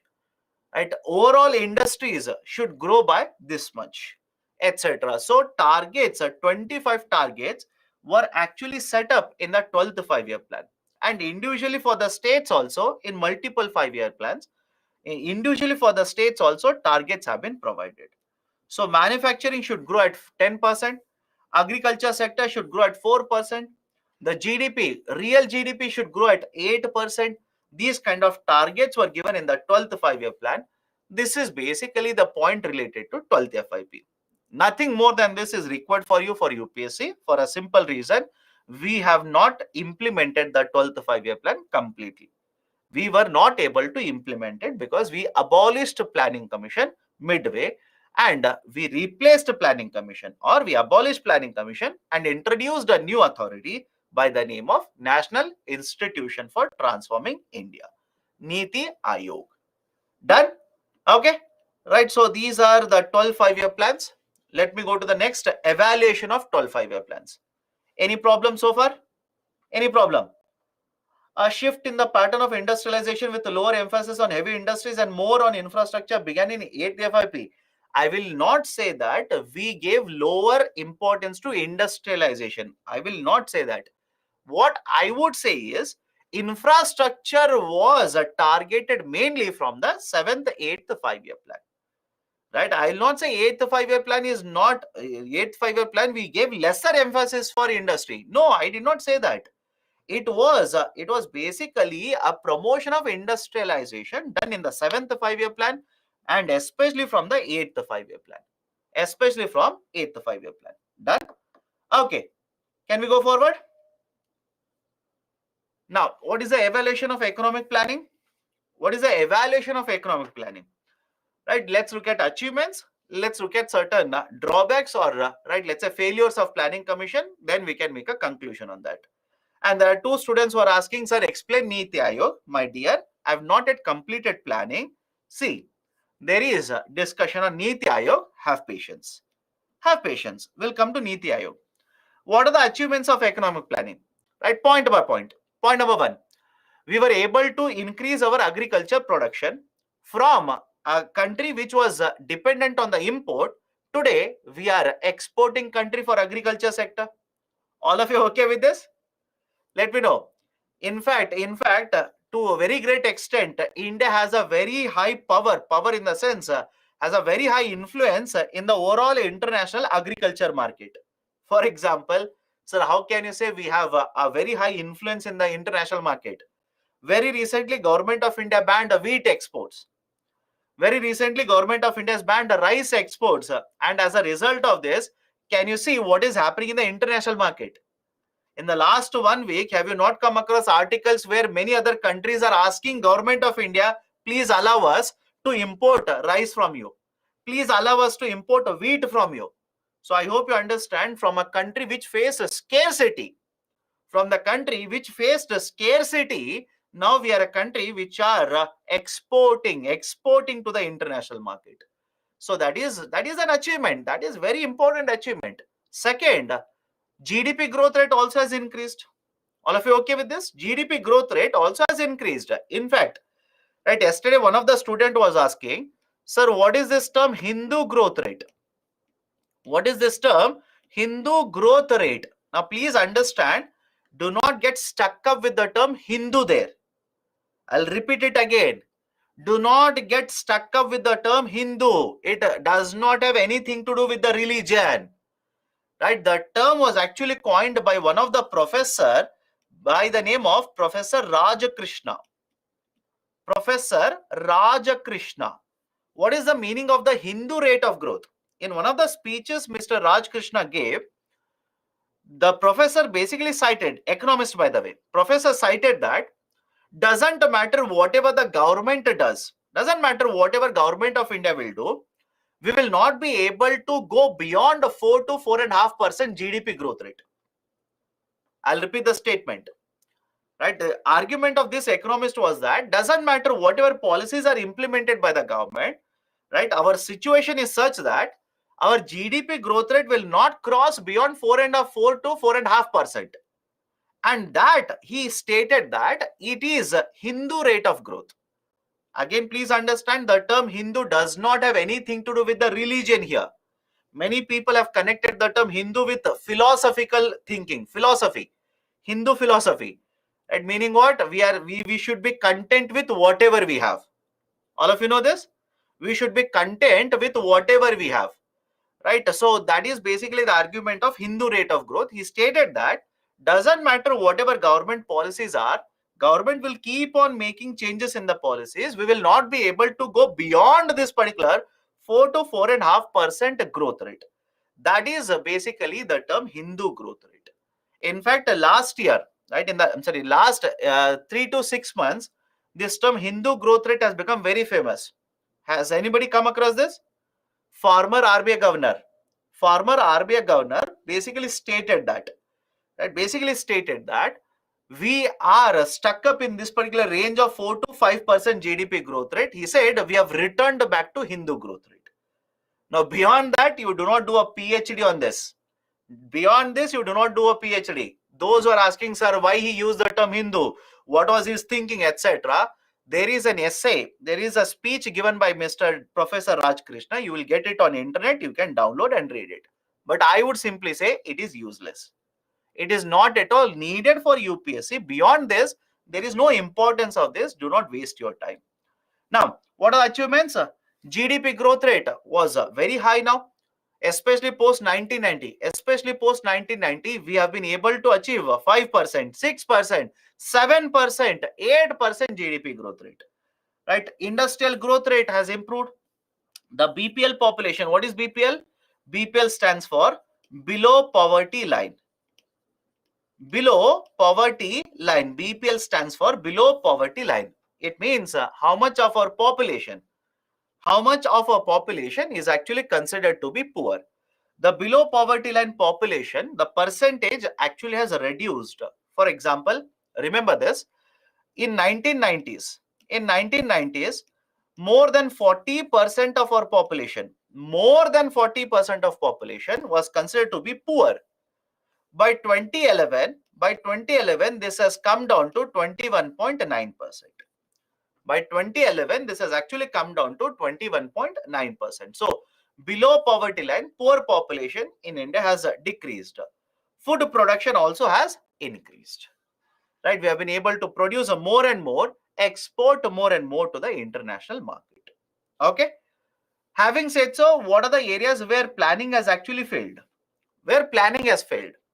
For example, land reforms were introduced, announced in multiple 5-year plans. Land reforms have not been implemented uniformly across India. Sir, why? Why there is no uniform application of land reforms? Simple argument is, reforms were announced by the center, they were supposed to be implemented by the states. Is it okay? I'll repeat it. Reforms were announced by the center, but were implemented by the states. And because these were implemented by the state, there is no uniformity. Many of the states did not implement the reforms completely. Right? So, one, land reforms were not implemented, right, uniformly across India. Second, despite targeting, right, despite having measures to reduce, to control the growth of the population, we were not able to control the population growth rate. In some of the states, there was a population explosion. In some of the states, a population actually was, the growth rate was actually brought under control. Third, regional disparities. Right, the policy in multiple 5-year plans, we had policies for reducing regional disparities. right? But even today, regional disparities are present, income inequalities are present, poor population, number of people, not percentage. I repeat, number of people who are poor, it is also very high in India. Apart from this, have a look at this. The GDP contribution is uneven. Skewed means uneven. Sir, what do you mean by GDP contribution is skewed here? Agriculture accounts for around 49% of working population in India. I repeat, agriculture sector accounts for around 49% of working population in India. Agriculture accounts for 16 to 17% contribution to GDP. So despite having so much of working population, contribution is very, very less, which means you can imagine what would be the incomes generated in the agriculture sector. So contribution of agriculture sector, right, is very less despite having too much labor, right? Uneven contribution to the growth. Employment growth rate is also very slow, especially in recent times. Unemployment rate is actually increasing in the domestic market. Done. So these are right. These are some of the issues, right, which you can simply say represent a failure or unsatisfactory. Let's say the performance of the planning commission. In fact, I've written one more term here: no structural mechanism for regular engagement with the states. And the third one is one size fits all approach. What do you mean by this? Do you remember planning commission composition? Planning commission composition. Did we have representation of the states in the planning commission? No. Right? We did not have representation of the states in the place where plans were prepared. Right? The states only came into picture after the preparation of the plan. So we did not have a mechanism where, right, we would simply have the representation of the states. Right? That is one point. And second one is, you have made a plan. Imagine your planning commission, you have prepared a plan. Please tell me, do you think every state's requirement will be same? Think of it. Do you think the state's requirement, every state in India will have the same requirement? Of course, no. In fact, please understand, right? I forgot to tell you this point. Northeastern states, do you remember this? Northeastern states were for the first time brought into the mainstream in the sense concept of planning. Northeastern states were actually brought into the concept of planning in the 11th 5-year plan. In the 11th 5-year plan, we specifically stated that Northeastern states are not getting benefit. These are remaining out of the purview of the overall growth that is taking place in the Indian economy. So in fact, in this particular plan, Government of India said we should bring Northeastern states also into the growth that is taking place in the Indian economy. Meaning what? Promote industrialization, promote employability in the Northeastern states, because these are remaining out of the growth that is actually taking place in the whole of Indian economy. So argument was very simple. Different states will require different approach, right? Every state will have their own requirement. But in the planning, we did not follow this. We simply said one plan for whole of India. One size fits all approach. Okay, so that is one more criticism regarding the concept of 5-year planning in India. So what is the overall verdict? What should be a verdict? Has planning been right extremely successful in India, or has planning been a full failure in India? You cannot take either of the two extreme sides. Please say we have been able to achieve a progress in various sectors that we set out to achieve. For example, agriculture sector. Did we achieve progress in agriculture sector? Of course, yes. Right? That is from the country which faced scarcity. Today we are exporting. That is a success for us. So in certain areas which were the targets under GDP, we have been able to achieve right satisfactory performance in this. Having said so, there are also certain areas which going forward Government of India should implement reforms in order to address the problems in these areas. Done? Right. So that is basically the verdict that you will have to provide. Now, what are the reasons why we have lagged behind in some of the areas? Investment has become lower there, right? Social infrastructure was focused very, very recently, right? The lot of corruption is also there in the system. Because of all of these reforms, all of these problems, we have not been able to achieve, right, certain targets in certain areas. Done. So this is the evaluation. This is the evaluation regarding planning commission. Any doubts? But sir, in NDC states were present, then how states were not involved? My dear, role of NDC is not to prepare a 5-year plan. Role of NDC is to approve and discuss 5-year plan.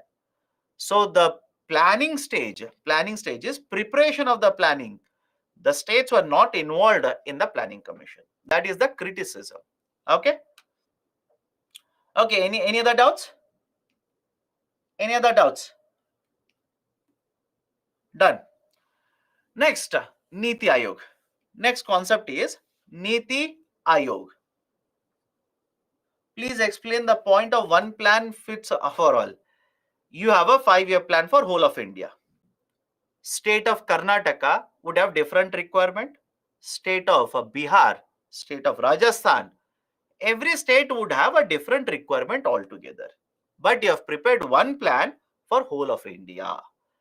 Right? So rather than having a different approach for different states requirement, you have only one plan for the whole of India. Okay. Please explain again in brief FY plan for family. What do you want to understand in family planning? If your question is explain in brief family planning, what do you want to understand in family planning? Nothing is relevant for UPSC. Don't worry. You don't have to read family planning for UPSC. Not related. Okay. North states are excluded or included in planning or development. My dear, there is no plan which says let's exclude northeastern states. There is no plan. What the plan stated was northeastern states are not enjoying the benefits of growth that the rest of India is enjoying. Can you understand the argument here? No plan said let's exclude the northeastern states. The plan stated that the growth is happening in India and many of the states in India are experiencing the benefit of growth. Sir, what do you mean by experiencing benefit of growth?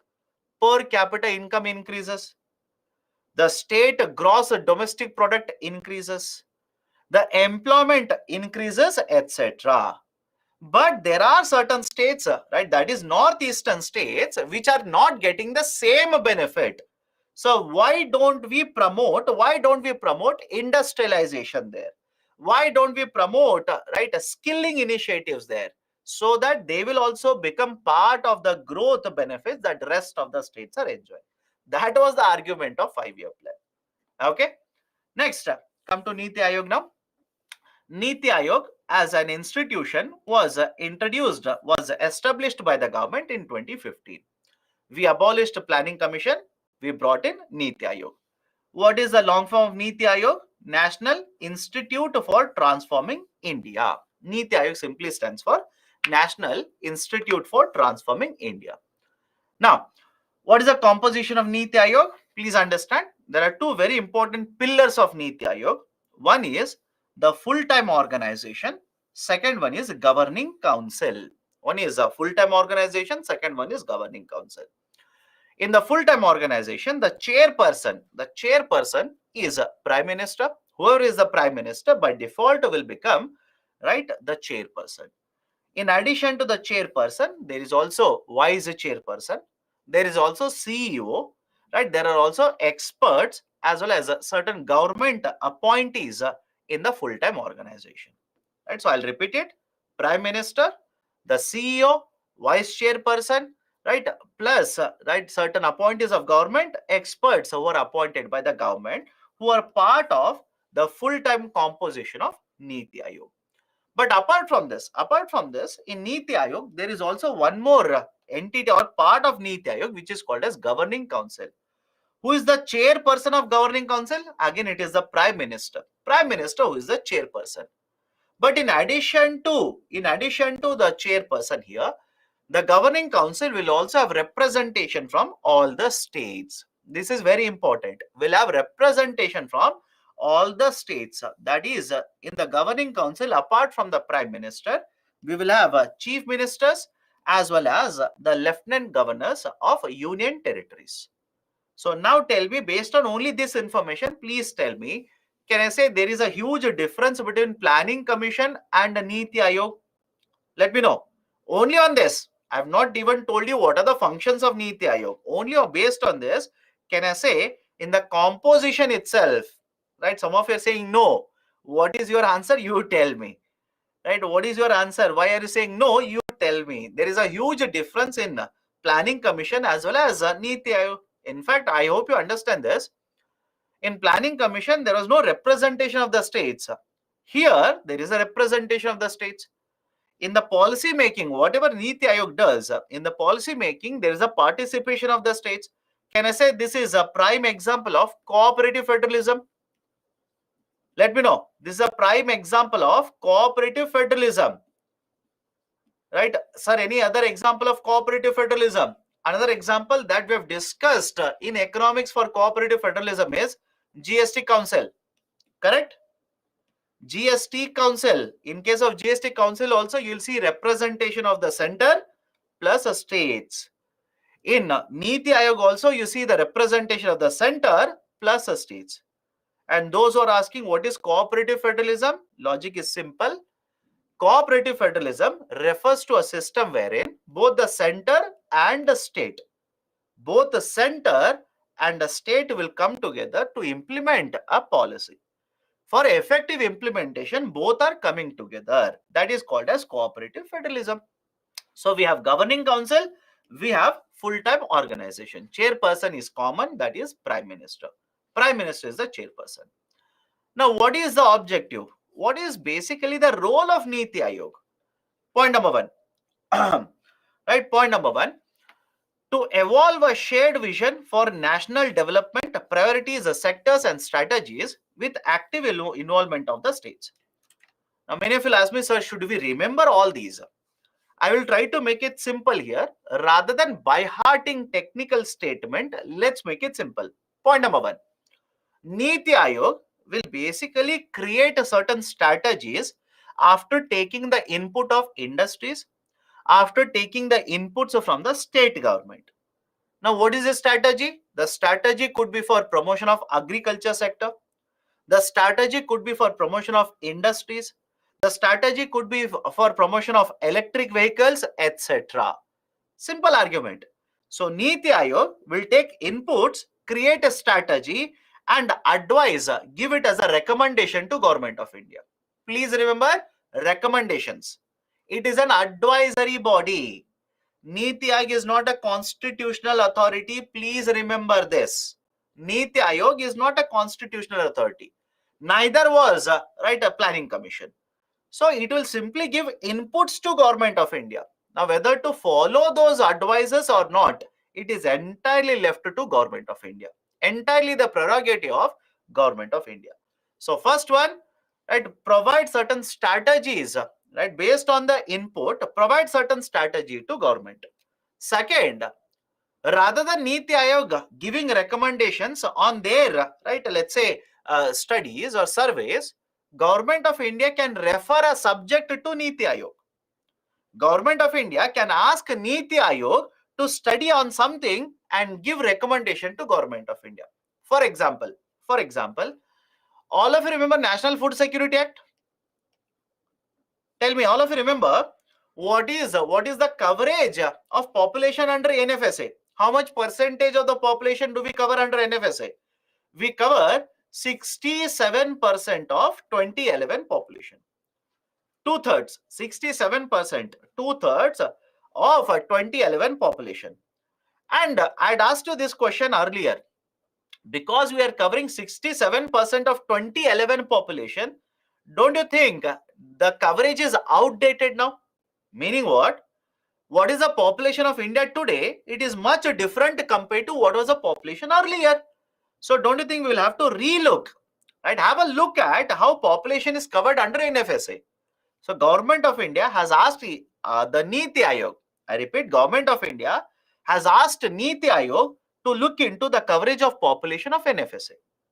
So point one, Niti Aayog itself can give recommendation to Government of India. Point number two, Government of India can advise or can ask Niti Aayog to give recommendations on a particular subject which is of national importance for government. Third, the Niti Aayog, basically we say, follows a bottom-up approach. Remember this. Niti Aayog, we say, follows a bottom-up approach. What do you mean by bottom-up approach? You want to create a strategy, you want to create a plan for India.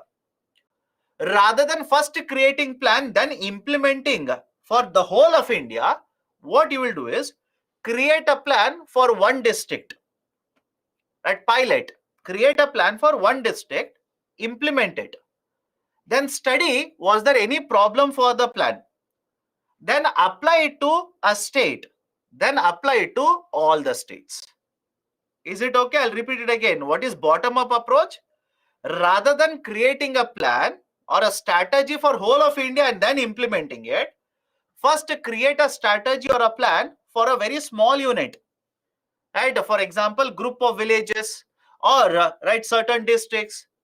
Then implement it right at the state level, then implement it for the whole of India. So remember this, right? The Niti Aayog follows a bottom-up approach. In concept of any strategy or planning, they will follow bottom-up approach. Right? Third one we already covered. There are certain sections of our society, right? Certain population is there which is not getting the benefit of economic growth.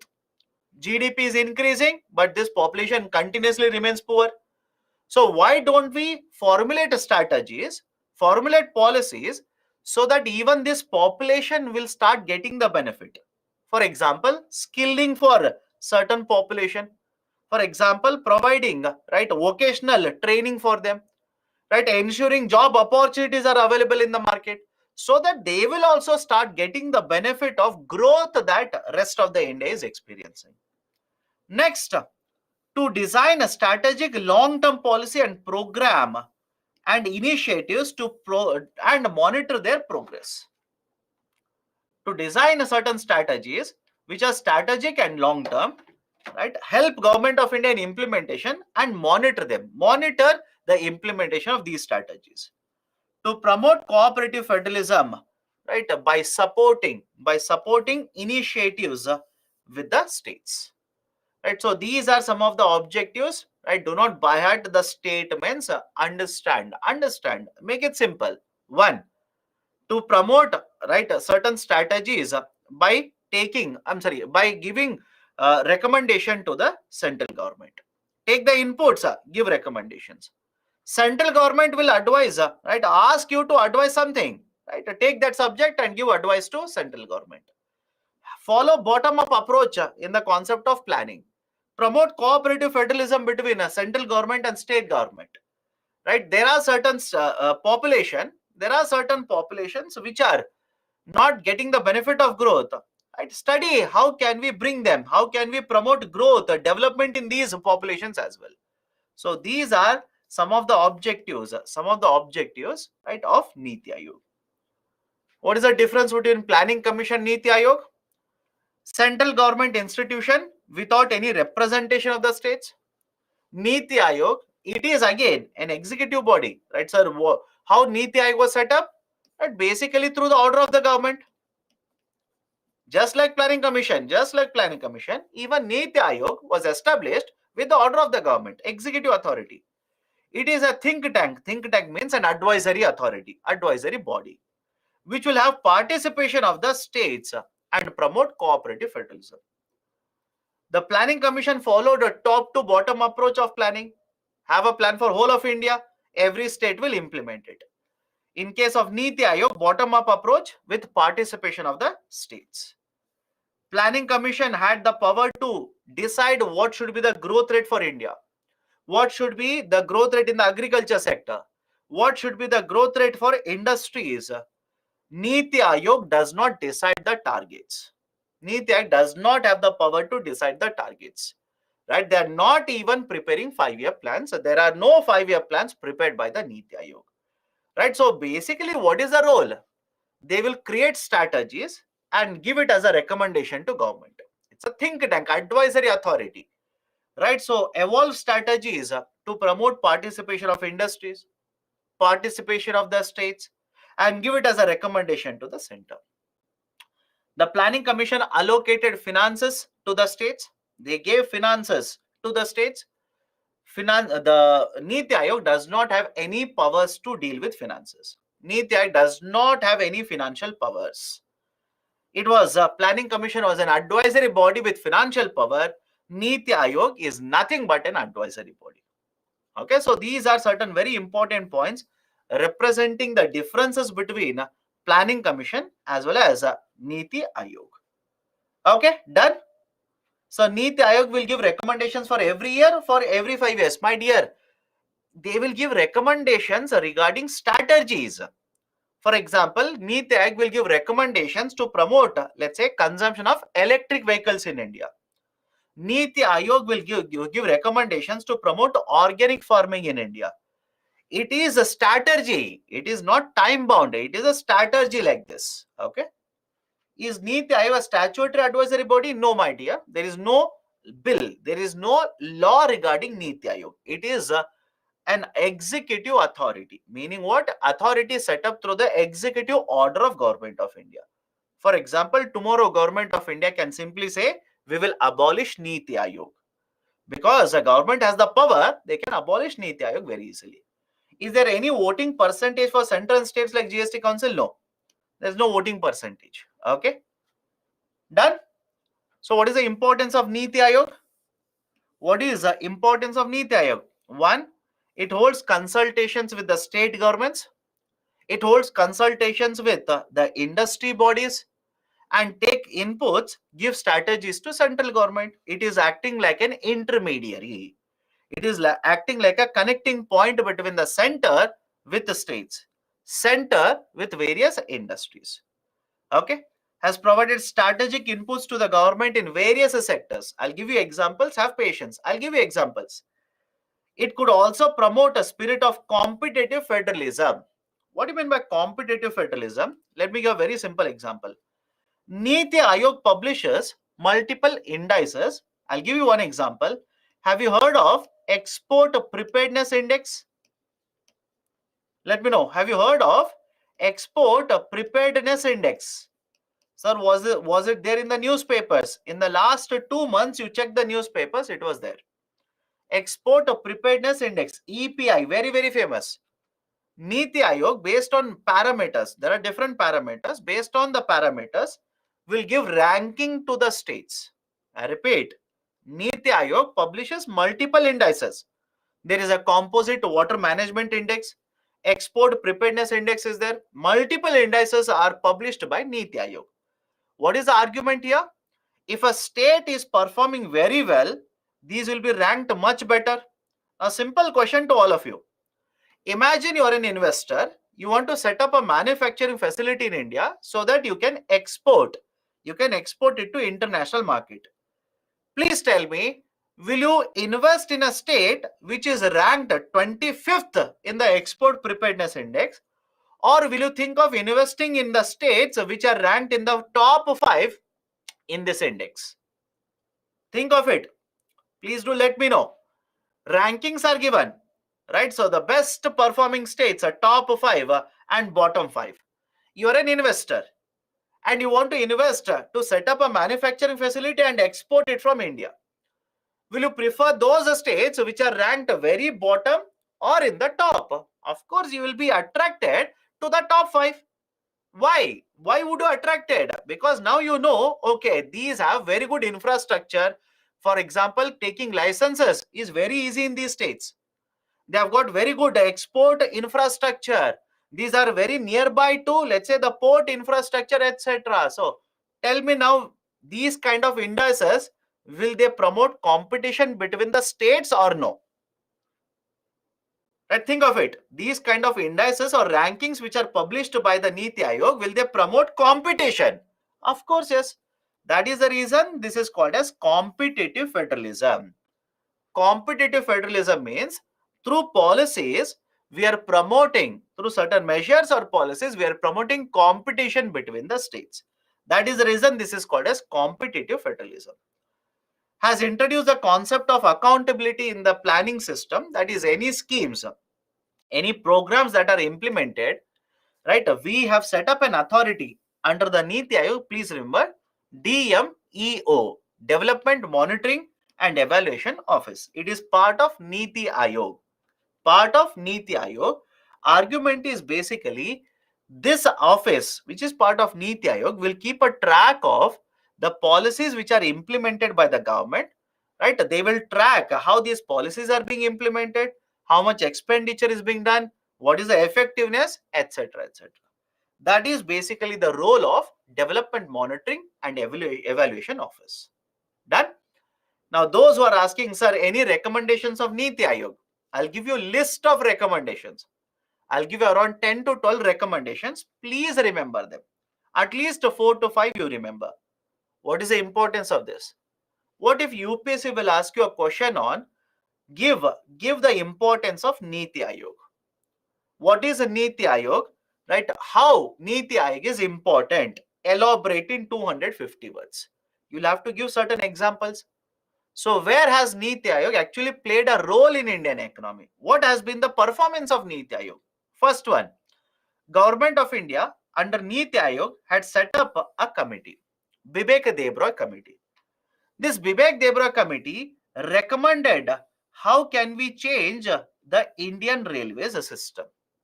Bibek Debroy Committee recommended how this India's railway system can be revamped, restructured. In fact, based on these recommendations, a lot of changes have been done by the government. For example, it was this committee which recommended that we should do away with the concept of separate railway budget. There is no need. There is absolutely no need. Let's do away with the concept of separate railway budget. Second, government also set up Arvind Panagiria Committee. Arvind Panagiria Committee. This Arvind Panagiria Committee recommended, right, gave recommendations regarding the bullet train project in India. All of you heard of bullet train project? This committee recommended regarding bullet train project in India, right? That is, that the task force was set up to recommend regarding high-speed railway project in India. Third one, Tajamul Haq Committee. Tajamul Haq Committee. Now, what was the recommendation of Tajamul Haq Committee? Please understand, there is a concept of land leasing. There is this concept of land leasing. What do you mean by land leasing? Imagine you become an IAS officer. Okay, let's say next year you become IAS officer. You'll have to go to Mussoorie now. After Mussoorie, you will be posted in different states according to your, right, let's say ranking, etc. Now tell me, do you think you will have sufficient time to go to your village and start practicing agriculture? No, of course no. You will not have time, right? Agriculture was will be the least priority for you after that. But you own, let's say, certain amount of agriculture land. So what you will do is, you will tell me, sir, I have become IAS officer, so I cannot cultivate on this land. So what you do is, you take the land on lease basis, you cultivate. You cultivate. But please understand the problem here. Historically, this is called as land leasing. You will give land on rental basis to somebody else for cultivation. That is basically concept of land leasing. Historically, what has happened is, in India, land leasing, oral agreements are made. Can you understand the term here? I'll repeat it again. Historically in India, land leasing agreements are oral in nature. We will discuss it orally, we'll come to agreement orally. There is no written document. Right? There is no written document. Written agreements are not there. What is the problem with that? Please tell me, after 1 year, can there be a dispute between both of us? Let me know. Can there be arisal of dispute between both of us? Of course, yes. That is natural. Now, if there is a dispute regarding what was supposed to be done, how much money was supposed to be given, where is the agreement to come to a conclusion? Where is the agreement? You will say, sir, I asked you to give me so much amount of money. I will say, no, we agreed to so much amount of money. So dispute. Right? So how do you address all of this? How do you address all of it? That is the reason Land Leasing Act was proposed by Tajamul Haq Committee. Land Leasing Act. And under this Land Leasing Act, which was proposed by Tajamul Haq Committee, the argument of agreements, right, was put forward. everything has to be formal now. Every land leasing has to have an agreement, written documents should be there. And these written documents will have legal protection. Legal protection in the sense, imagine there is a legal agreement between you and me for land leasing. As per that agreement, everything has to be followed. And if you violate, I can drag you to court. If I violate, you will drag me to court. That is basically the concept of Land Leasing Act. Right? Many of the states are yet to even take up the discussion on Land Leasing Act. Okay. Next, it has been asked to recommend regarding the population coverage under NFSA, National Food Security Act. Interministerial committee has been set up to monitor setting up of new urea plants. New urea plants in India, that is at Ramagundam, Talcher, right, Gorakhpur, Sindri and Barauni. Right, these are the different places. Right, for example, Talcher is in Orissa. Right, so different states we have identified these places where urea plants are supposed to be set up. There is also a task force which has been constituted under the chairmanship of Mr. Ramesh Chand to give recommendations regarding sugar sector. That sugarcane sector, lot of volatility is there in this sugar sector. I hope you understand this. Sugar industry, sugarcane cultivation, lot of volatility is there.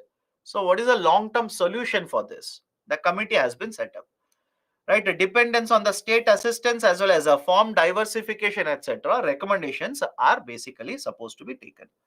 Niti Aayog has constituted a committee under the chairmanship of Mr. Justice A.K. Sikri. Justice A.K. Sikri, right, to formulate an action plan for online dispute resolution.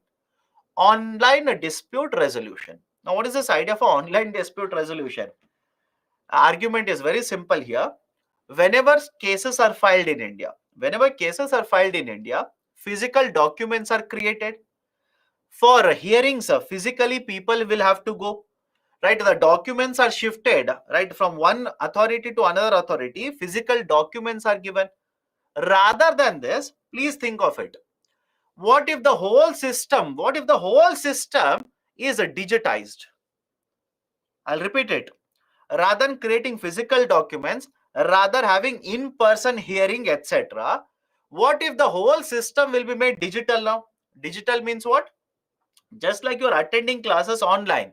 What if hearings are done online? Think of it. What if the documents, right, which are supposed to be created and submitted to the court, all these is done online? That is digital copies, digital versions of everything. If that is happening, don't you think the cases, right, the cases can be resolved much sooner?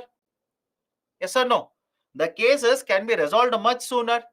The time taken for submission of documents, right, the presence of the parties, etc., all of that will be taken care of. That is a concept of online dispute resolution. And that was basically the argument, or that was basically the focus of Justice A.K. Sikri committee. Okay, can we use online dispute resolution to reduce the burden, right, to reduce the number of cases, to reduce the number of appeals, etc. Now, what is the criticism against Niti Aayog? What are the concerns regarding the functioning of Niti Aayog? First one, think of this and please do let me know. If there is one authority which will continuously give you advice, recommendations, and government has the executive control over this authority, can there be a concern that the authority might only give recommendations which are acceptable to the government? Think of it. Again, can this be a concern? I'm not saying Niti Aayog is doing it. Can there be a concern? That is, Niti Aayog will basically give recommendations which government of India will be happy with. Niti Aayog will not criticize any of the policies, will not find out loopholes in any of the policies of the government. Can this happen? Yes, there is a concern regarding it because it is an executive authority. It is an executive authority. There is a concern that it may not work independent. It may not work independent of the government. Again, please do not make it right. Do not make it more political in nature. Just it's a concern. It is not a constitutional body. and it cannot be held accountable by the parliament. And for example, Comptroller Auditor General, think of it, Comptroller Auditor General, Supreme Court of India, all these are constitutional authorities. Can you remove a judge of Supreme Court just like that? Let me know. Right? Chief Justice of India. Can you remove the Chief Justice of India? Because the government of India is not happy with Chief Justice of India. Absolutely no. Those who are saying yes, my dear, read polity very carefully. Right? There is a process which is supposed to be followed. There is a process which is supposed to be followed. Comptroller Auditor General of India. Can you remove CAG just like that? No. There is a process. On the other side, Niti Aayog. Can you make a change in Niti Aayog chairman? I'm sorry, vice chairman, not chairman, because prime minister by default becomes the chairman. Can you remove a vice chairman of Niti Aayog tomorrow? Of course, yes. Can you remove and appoint someone else as a CEO of Niti Aayog tomorrow? Of course, yes. That can be done very, very easily. So there is a concern that there cannot be, right? There might be a situation where Niti Aayog may not work independent, might not advise, right, as a independent think tank. It does not have any role in certain very important policies of the government. For example, GST, goods and services tax. Okay, goods and services tax. GST is a very important reform. What is the role of Niti Aayog in GST? Absolutely nothing. So there are certain very important policies. Niti Aayog does not have any role despite being such a very important advisory authority. Third one, it does not influence any kind of investment, either public or private, because Niti Aayog does not have any financial powers. Planning Commission had financial powers. Planning Commission used to allocate funds for the implementation of 5-year plans by the states. But Niti Aayog does not have any financial powers. They can only give recommendation to Government of India. Government will make policy. Government will attract more and more investment. Niti Aayog does not have a role there. Despite setting up of Niti Aayog, 2015 and 2023, around 8 years. Despite the setting up of Niti Aayog, even today, income disparity is existing. Income inequalities are present. Gender disparities are present. Certain population even today is not getting the benefit of growth in the Indian economy. So these are some of the criticisms against Niti Aayog. Criticisms against the functioning of Niti Aayog. Done? So these are the things that I wanted to discuss regarding the concept of planning with you people. I know, very, very static portion, especially until Niti Aayog, everything is very static. Right? You do not worry about the complete static information of Planning Commission. Don't worry about it. Trust me when I say this, UPSC is not going to test you there. Otherwise, if you want, I'll give you the planning documents of every 5-year plan. You read it, it will take 2 years, but definitely, yes, you will write a PhD paper on it. You'll get a PhD thesis on it. But for UPSC, that is not needed. Do not worry too much about it. Okay, done. So let's solve the questions, right? Let's solve the questions. After that, we can take a break. Let me check 1 second. Okay.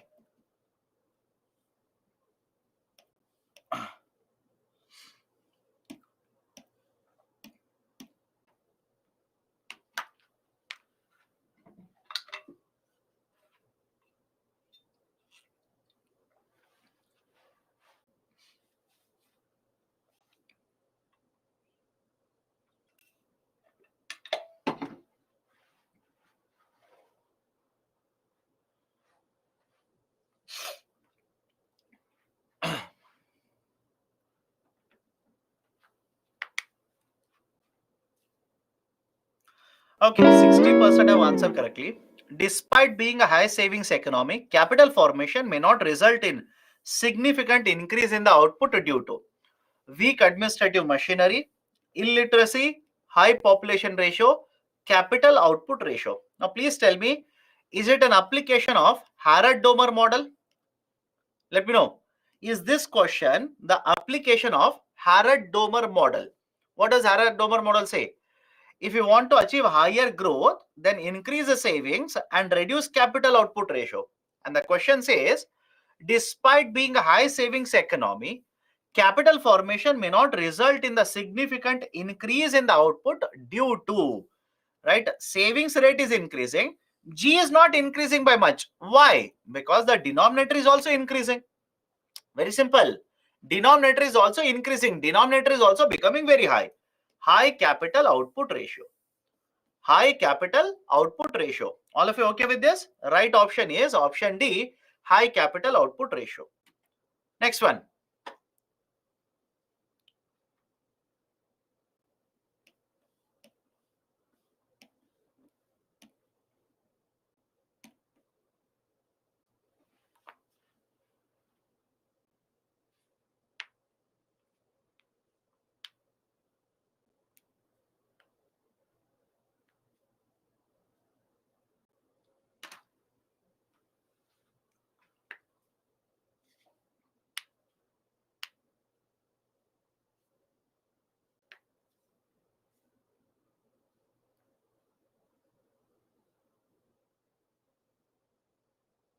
Okay. 53%. The main object of 12th five-year plan is option D, faster, sustainable, and more inclusive growth. Central theme of 12th five-year plan is a faster, sustainable, and more inclusive growth. Right option is option D. Okay.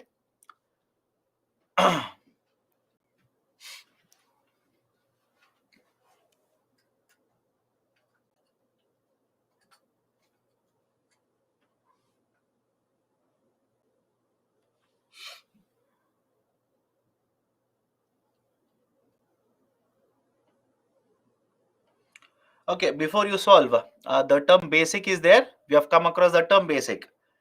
Right? Many of you will say, sir, you did not mention the term basic. Basic industry was the focus of second five-year plan, third five-year plan, etc. Okay, I repeat, basic industry was focused in the second five-year plan, third five-year plan, fourth five-year plan, etc. Okay, I have not written the term basic in the second five-year plan. Based on that, many of you will simply say first one is wrong. But be very careful.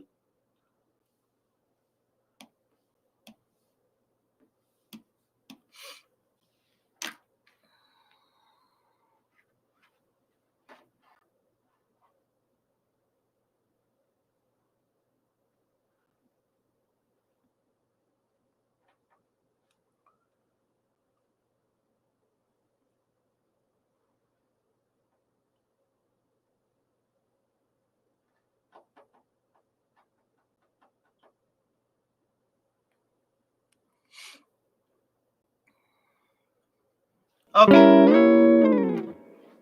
So 44% have answered correctly. From the second five-year plan, there was a determined thrust towards substitution of basic and capital goods industries. Point one is correct. Point one is correct. Anybody has an issue? Right? If you want to promote capital industries, import substitution, you will have to automatically promote basic industries. Fourth five-year plan adopted the objective of correcting the earlier trend of increased concentration of wealth and economic power. Do you remember the points regarding fourth five-year plan? Regional level planning was discussed. Local level planning was discussed. Welfare schemes were implemented. Yes or no? Please do let me know. Right? Yes. Second point is correct.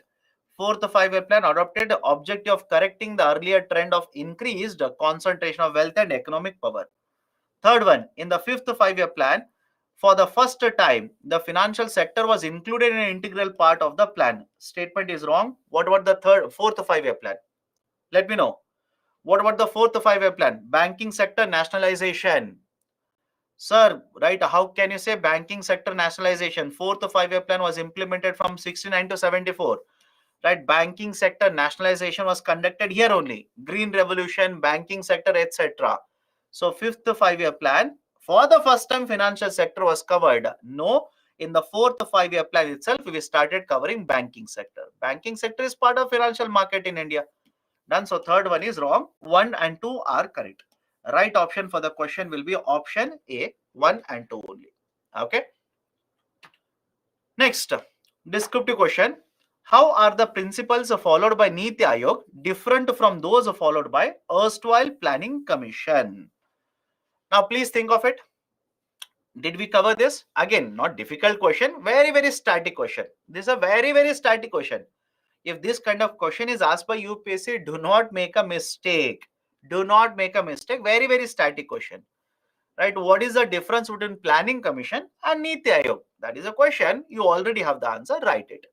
Planning Commission was an authority which was set up through executive resolution of the government without any representation of the states. Whereas Niti Aayog has a governing council where representation of the states as well as union territories is present. Planning Commission followed top to bottom approach, whereas Niti Aayog follows a bottom to up approach, wherein Niti Aayog prepares a credible plan at the village level and expands the scope of it to the whole of India. Like this, you write point by point. That is basically the difference between Niti Aayog as well as Planning Commission. Done. This question was asked earlier by UPSC. Please be very, very careful. Right, so I've given the model answer here. Please have a look at it. Now, before I go forward, many of the students keep on asking me, sir, what do you think? Should we write the answer in the form of paragraphs? Should we write the answer in the form of points? There is no universal answer to this. I hope you understand. There is no universal answer to this. It depends from one question to the question, one subject to the subject, one paper to another paper. For example, let me make it very clear to you. How many of you think writing in point form is very good approach in essay paper? Think of it. How many of you think, right, a essay question is asked, you'll keep on writing point 1, point 2, point 3, point 4, point 5 like this? No, my dear, don't do that. Please don't follow that. If you do that, trust me, you will not get good marks. So I hope you understand. There is no universal answer to your question. It varies from kind of a paper, kind of a question that is being asked. But I would prefer more of writing in paragraphs rather than writing in points in every question. I hope you understand.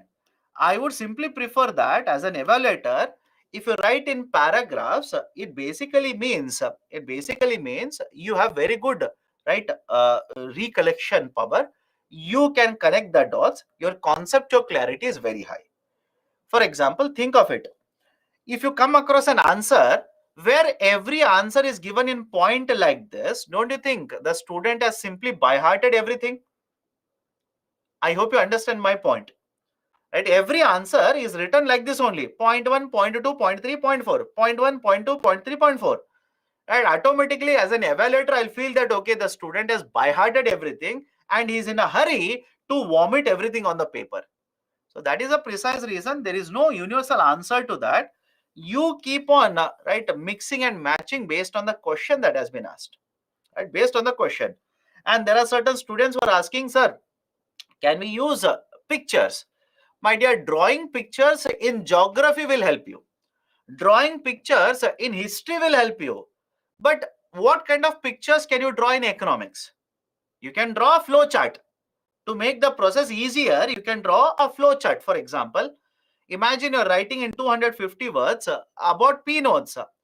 Can you draw a P note, right, picture flow chart of a P note, which will be much easier for the evaluator to understand? Of course, yes. But can you draw a picture of India in economics paper? Think of it. Can you draw a picture of, right, let's say there's a question on ports. There's a question on ports. You will draw the southern coastline of India. You will draw the southern coastline of India, and you will start naming the ports one after the other like this. 6 here, 6 here. You will draw very nice arrow marks and then start naming them. Is it needed for economics? Absolutely no.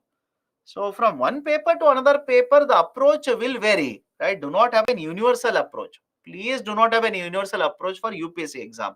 That will backfire. That will simply backfire to you. Okay, done? Can we go forward now? Can we go forward? Next, the next chapter that I'll be discussing will be employment. Should I learn Niti Aayog action agenda at 75? Not needed. It was for the year 2022. It is already over. Sir, questions on infrastructure. My dear, questions are very much related to current affairs. That's the reason I'm not given. From infrastructure, questions have come. I'm not saying questions have not come. They are from current affairs. right? And whatever we have discussed, it is from the current affairs, right? So that's the reason I've not given the questions on infrastructure.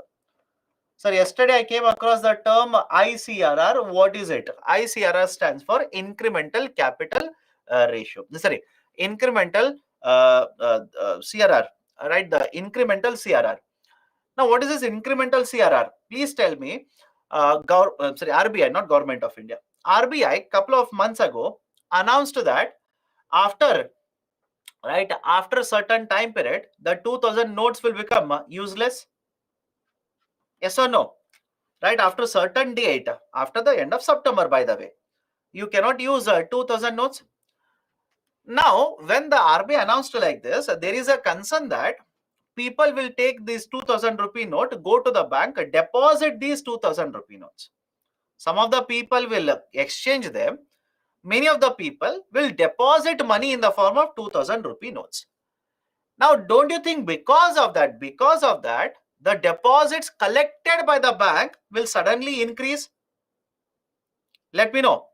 Don't you think because of this, the deposits collected by the bank will suddenly increase? Yes, that is the reason the RBI has introduced a tool in the recent monetary policy called as incremental, right, a CRR. Incremental, right, a CRR, right, which says after certain date, whatever extra deposits you have collected, on that you keep 10% with RBI. Simple. After certain date, I believe after May 19th, whatever deposits you have collected, keep 10% of that with the Reserve Bank of India. It has been done in order to reduce liquidity in the banking sector. That's it. Okay. Done. So let's take a break now. We'll restart the discussion at 8:15. We'll restart the discussion from 8:15. Okay. Done. Take a break now.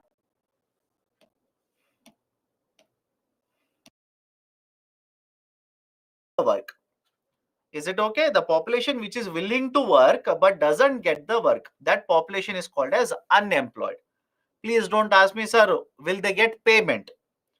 Right? Of course, no. If they don't have any job, if they do not get a population which is not willing to work, children's, right, incarcerated people, that is people who are put behind the bars, the senior citizens, etc., they'll be covered under the non-workers.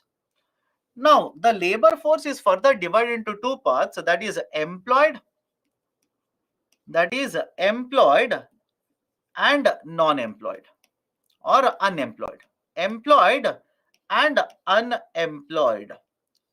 I'll repeat it again. Again, the labor force is divided into two parts. One is employed and the second one is unemployed. What is employed? Employed population simply means the population which is willing to work and gets the work and gets paid for the work. I will repeat it. The population which is willing to work, gets the work and gets paid for the work. That population is called as employed population. On the other side, what is unemployed? The population which is willing to work but doesn't get the work. Is it okay? The population which is willing to work but doesn't get the work, that population is called as unemployed. Please don't ask me, sir, will they get payment?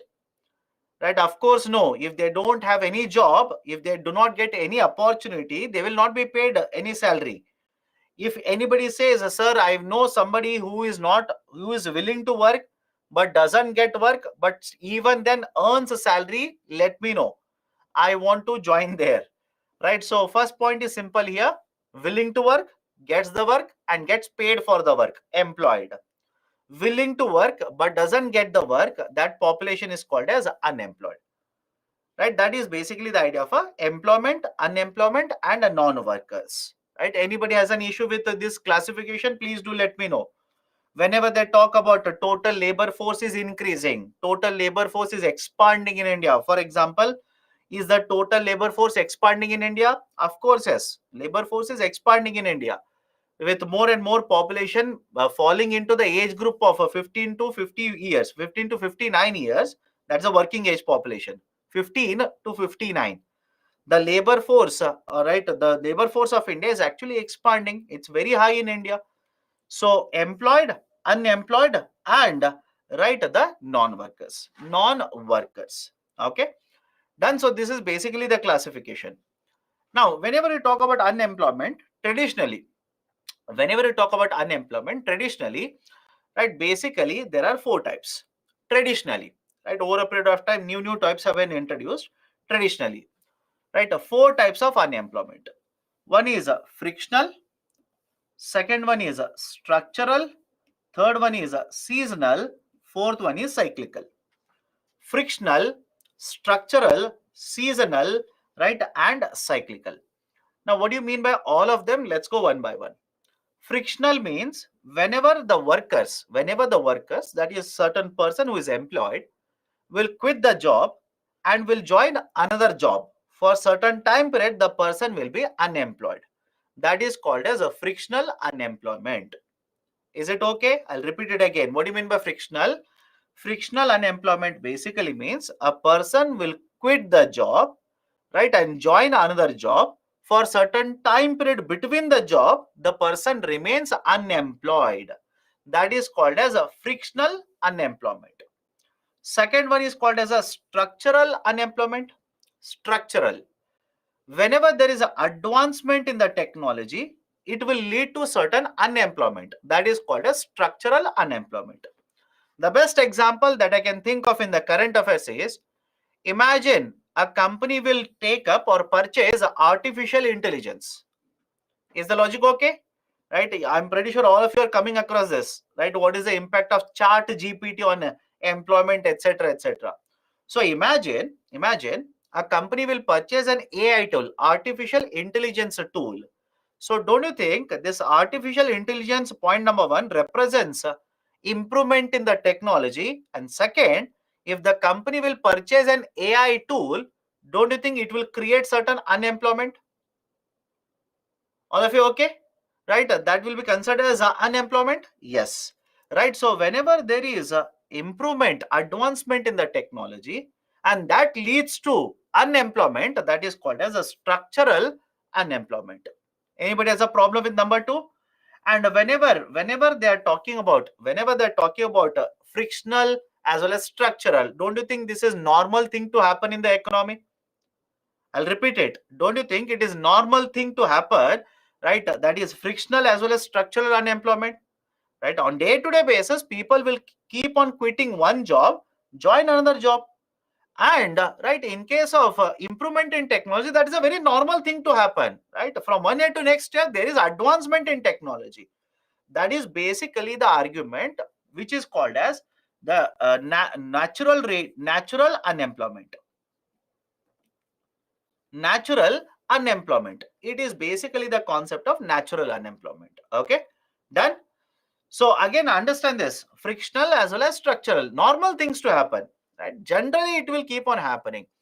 And again, before I go forward, whether AI, right, understand this, whether introduction of technology, whether introduction of AI, etc., whether this will always lead to unemployment, there is always a debate on it.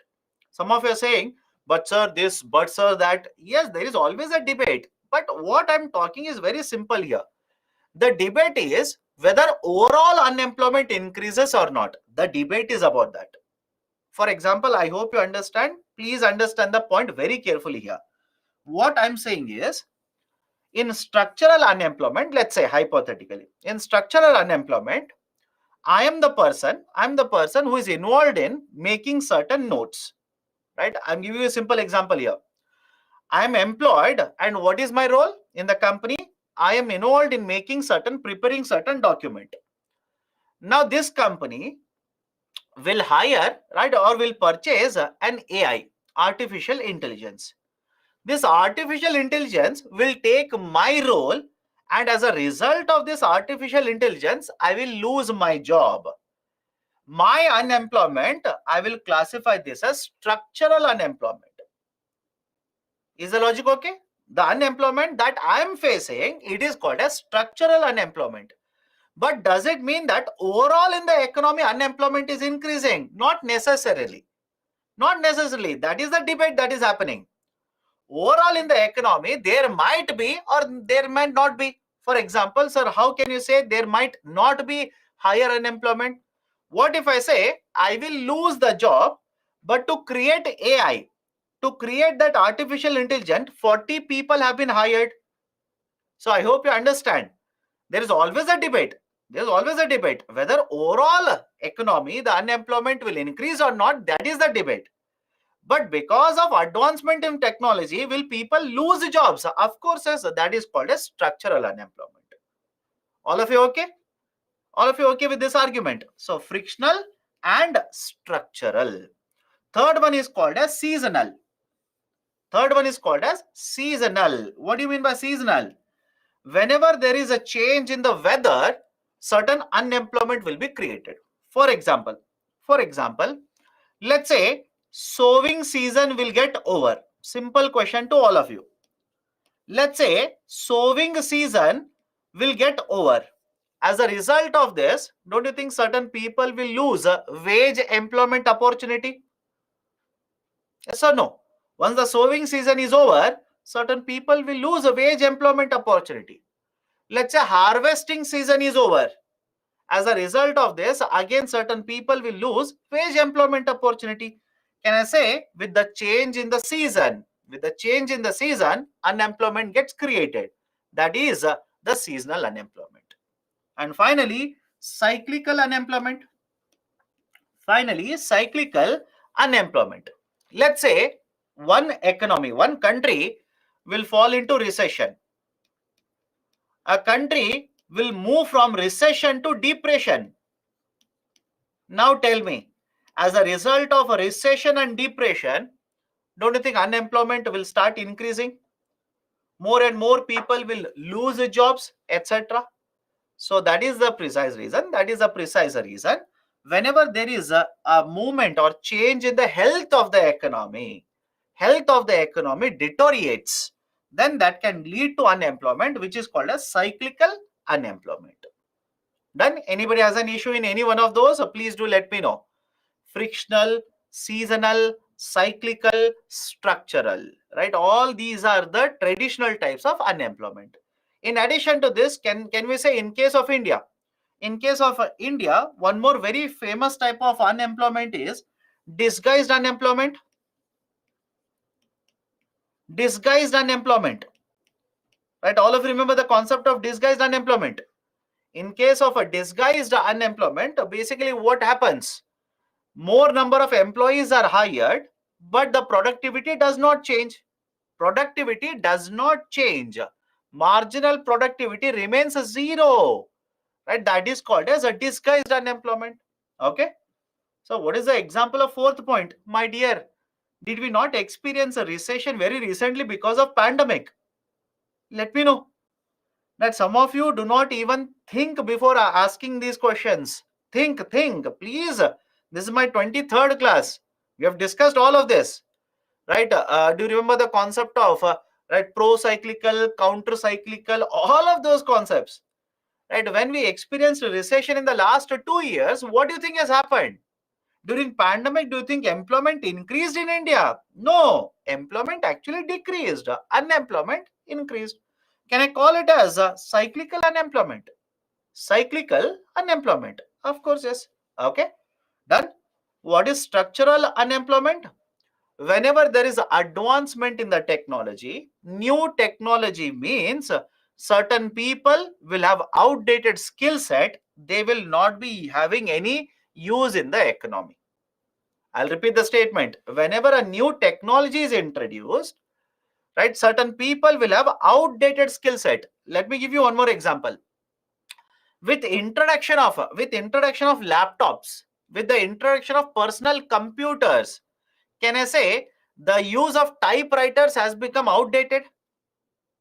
Yes or no? Right? With introduction of Google storage, Google Drive, with the introduction of Google storage, Google Drive, floppy disk has become useless.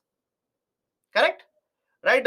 Is anybody using even today pen drives? Use of pen drive also has become almost outdated now. Use of CDs has become outdated. So whenever new technology is introduced, certain products become outdated, and people who are involved in providing these services or production of these goods, their skill set will also become outdated. That is structural unemployment. Okay. So these are the different types of unemployment. Please be very careful. Now, let me go to the next one. Let me go to the next point here. What is the next point? How do we measure unemployment? How do we measure unemployment?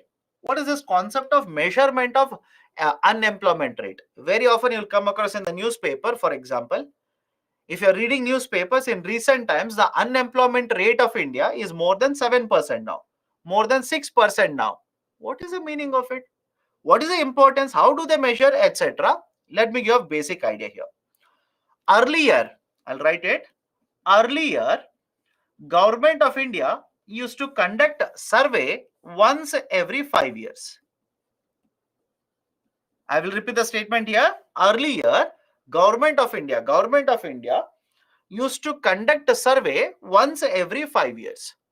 And the name of the survey is Employment Unemployment Survey, EUS, Employment and Unemployment Survey. So I'll repeat the statement here. Earlier, once every 5 years, government used to conduct a survey, which is very famously referred to as Employment Unemployment Survey, EUS. And what was the logic of Employment Unemployment Survey? Once every 5 years, the survey would be conducted and we would calculate what is the employment rate in India. I'll tell you the ratio. Have patience. I'll tell you the calculation. How much is the unemployment rate in India? That was done once every 5 years.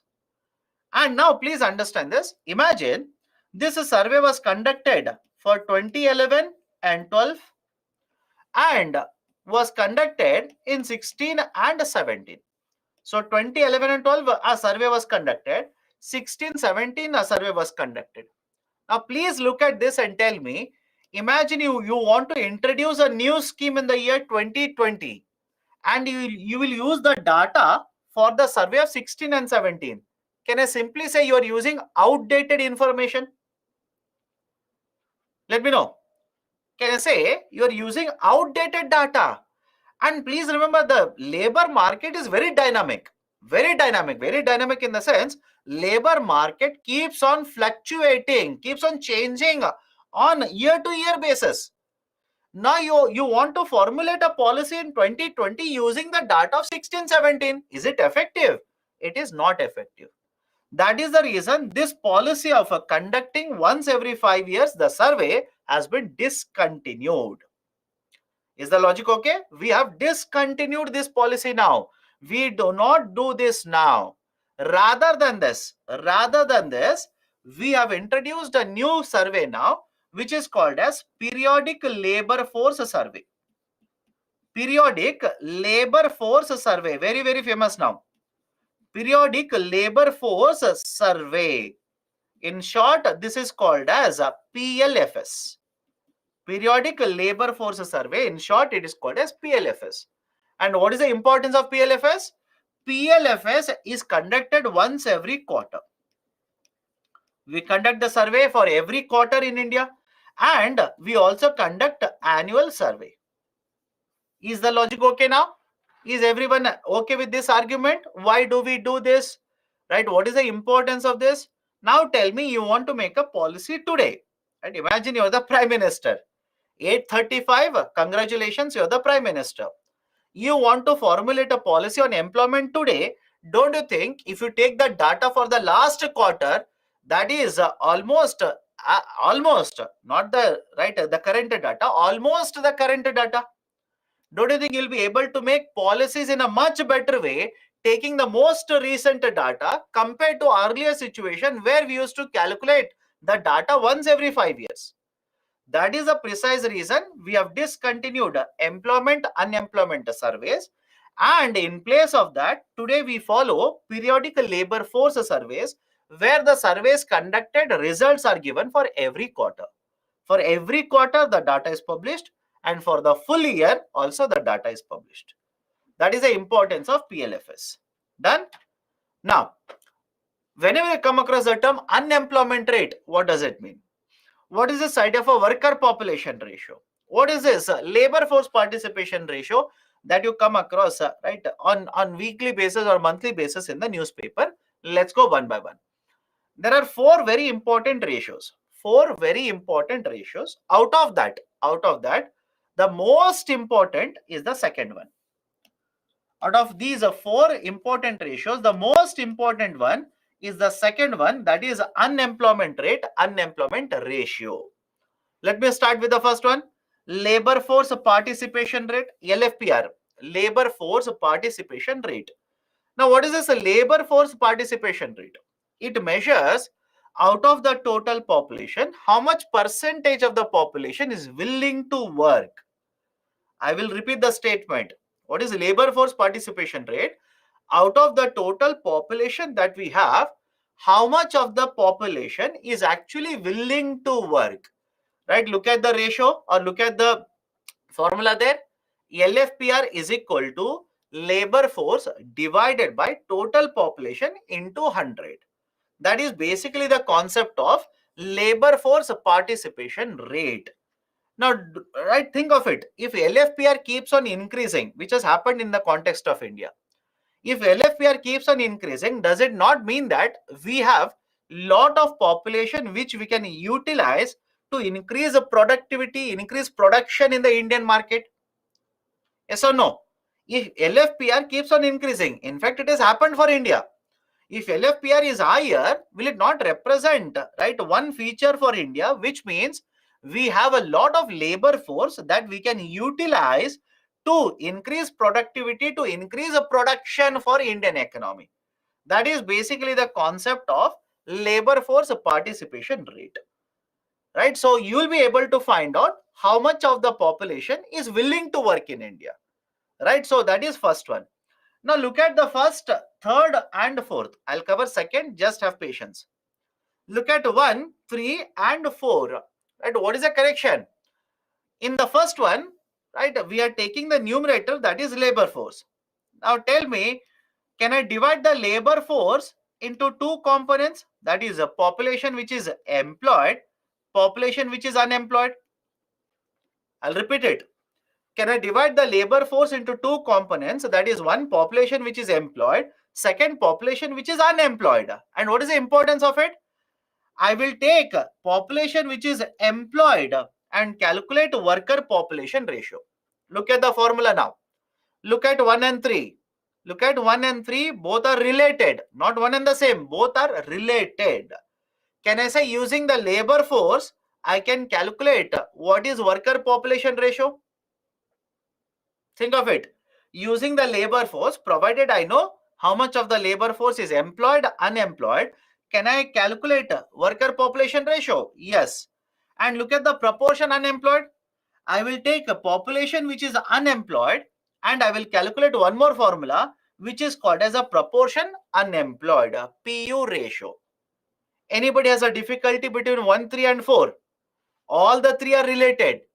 If you have the data of a population which is employed, unemployed, you can calculate, right, the labor force participation rate. You can calculate proportion unemployed. You can also calculate worker population ratio. But apart from these three, which is the most important one? The most important one is the unemployment rate or unemployment ratio. Unemployment rate or unemployment ratio. What is this unemployment rate? Out of the population which is actually willing to work in India. I repeat, out of the population which is actually willing to work in India, how many people are unable to get jobs? Right, that is unemployment rate. I'll repeat it again. Out of the population which is willing to work, out of that, how many people are unable to get the jobs? That is called as unemployment rate. Unemployment rate. And please remember, willing to work is important. Willing to work is important here. Why? I'll tell you. Right? Let's say between 15 years to 59 years, let's say there are, I'll take simple numbers so that you understand, there are 100 people. Between the age group of 15 to 59 years, let's say there are 100 people. But do you think all the 100 people are willing to work in the Indian economy? I do think all the 100 people are willing to work. No. What if out of 100 people, 10 people want to prepare 1 year for UPSC? Think of it. Right? Don't take it personally, by the way. Out of 100 people, what if 10 people say, sir, I don't want to work now. I'm a software engineer, but I want to become IAS officer. So what I'll do, I will quit my job and start studying for, right, UPSC for 1 year. I will dedicate myself for 1 year UPSC preparation. Can you call this person as willing to work? Think of it. Can you call this person as willing to work? No. No, they are not willing to work. They do not want to provide their skill set to the economy. Can I give you one more example, which is generally the experience in Indian economy? After marriage, don't you think many of the houses, again, I do not promote it. Don't paint me in a wrong picture. Right? So I do not promote it. After marriage, don't you think many people will quit their jobs? Yes or no? After the parents become older, right? Will they quit the jobs? After children are born, will they quit their jobs? Of course, yes. So I hope you understand, not everyone in the age group of 15 to 59 years, not everyone in the 15 to 59 years, right? Everybody is not willing to work. So you will have to take out that population which is not willing to work. And that population which is willing to work, you will have to target only that. Out of that, how many are not getting jobs? That will give you unemployment rate. Now, at least now you will be able to understand why unemployment rate is so important. Right? Why unemployment rate is so important? Why don't you come across proportion unemployed in the newspaper? All of you okay? All of you okay? Right? Why unemployment rate is the target? Why should we reduce unemployment rate? Right? Why not proportion unemployed? Right? So that is the argument. Because in the fourth one, we cover the overall population. We cover overall population. In second one, we are not taking the overall population in India. We are only covering the population which is willing to work. That is labor force. That is labor force. Out of the labor force, how many people are unable to get the job? That is unemployment rate. Done? Can we go forward now? Now, what is the situation in case of India? What is the concern in case of India? What is the problem? Right? What is actually happening? Let's try and understand. Right? There is a situation which is called as a jobless growth phenomenon in the Indian economy. What do you mean by jobless growth phenomenon? Now, please tell me now. Earlier, we have discussed a situation wherein the GDP of a country will experience a good growth rate, but the employment growth rate will be very, very low. All of you remember this? Correct me if I'm wrong. Right? A country will experience a good growth rate, 5%, 6%, 7%. Right? Yes, good growth rate is experienced by the GDP, by the country, but the employment growth rate does not increase. It is, right, 1%. It is 0.2%. What do you mean by employment growth rate? Compared to last year, this year, how many jobs have been generated? Very simple idea. Compared to last year, this year, how many more jobs have been generated? That is employment growth rate. So GDP is very high, employment growth rate is very low. Can I call this is a situation wherein economy is experiencing higher growth rate and very low employment growth rate? That is jobless growth. That is nothing but a jobless growth. And there is a concern. In fact, last week I asked you to read one editorial in Hindu newspaper, correct? Open editorial. GDP and GDP, right? I hope you understand that. I asked you to read that article. So again, if you have not read it, read it today. Read it today as well. Argument is simple. When GDP growth rate is very high, employment growth rate is very low, right? We will call this as a jobless growth phenomenon. Jobless growth phenomenon. And there is a concern that Indian economy is actually experiencing jobless growth phenomenon. Why? What is the issue? What is the concern? And please remember, apart from jobless growth, there is also one more concern for Indian economy: underemployment. Apart from jobless growth, there is one more concern for Indian economy: Underemployment. What do you mean by underemployment? Underemployment simply means a person is working for a job with a higher qualification than what actually the job requires. I will repeat the statement. What do you mean by underemployment? A person is working for a job. There is a job where the person is working, but the qualification that the person has is much, much higher than what the actual job requires. Can I give you examples? And let me know whether you come across these kind of articles in the newspaper. A MBBS degree holder will apply for a clerical job under the government. Yes or no? Have you come across these articles? Right? An engineer, a graduate holder will apply for a clerical job with the banking sector. Right? What do you think is the situation there? Don't you think the graduate, that is the level of education, right? The education levels that are present with these people is much, much higher than what is actually required for the job. This is called as underemployment. So remember, in case of India, unemployment, is it a problem? Yes. Is underemployment a problem? Again, yes. Is a jobless growth a problem for Indian economy? Again, the answer is simply yes. All these are the issues in Indian economy. Okay. Now, how do we say that there's a jobless growth phenomenon? How do we say there is a jobless growth phenomenon in case of India, right? And what are the reasons? Let's go one by one. First one is lower employment elasticity. Lower employment elasticity. What do you mean by employment elasticity here? Let me take it separately. Employment elasticity simply means it is a measurement. It is a comparison between what is the GDP growth rate and growth rate in the employment. Right? It's a ratio. It's simply a ratio of growth rate in the employment compared with the growth rate in the GDP. Simple, in simple terms, compared to last year, the GDP has increased by how much? That is there in the denominator. In the numerator, compared to last year, the jobs, right? How many more jobs have been created this year? That is given in the numerator. Any problem here? Any problem? Right? How many new jobs have been created? In the numerator, percentage. And what is the change in the GDP? How much is the increase in the GDP compared to last year in the denominator? Now, please think of it. Please think of it. Don't you think having a higher employment elasticity means the growth is creating more and more jobs in the economy? I'll repeat the statement. Having a higher employment elasticity. If double E, employment elasticity is higher, does it not mean more and more jobs are getting created in the economy?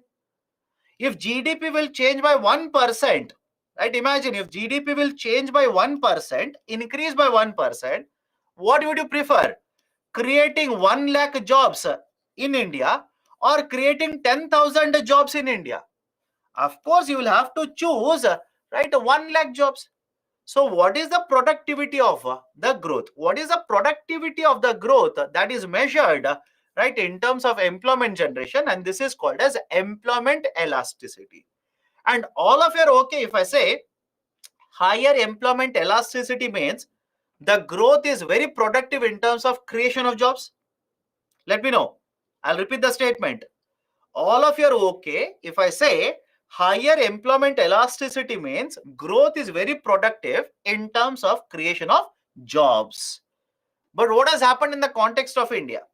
What has happened in the context of India because of various reasons, right? We'll discuss one by one, don't worry. Because of various reasons, employment elasticity has actually declined. Right? Employment elasticity has actually declined in case of India. Right? For example, have a look at this data. In 1990s, employment elasticity was around 0.4. Today, right, the employment elasticity is somewhere around 0.2. Right? It is somewhere around 0.2, which means, imagine you created 10 jobs. You created 10 jobs with certain amount of growth back in 1990s. If you want to create the same 10 jobs in India, GDP growth rate should have been much, much higher. All of you are okay with this statement? I'll repeat the statement.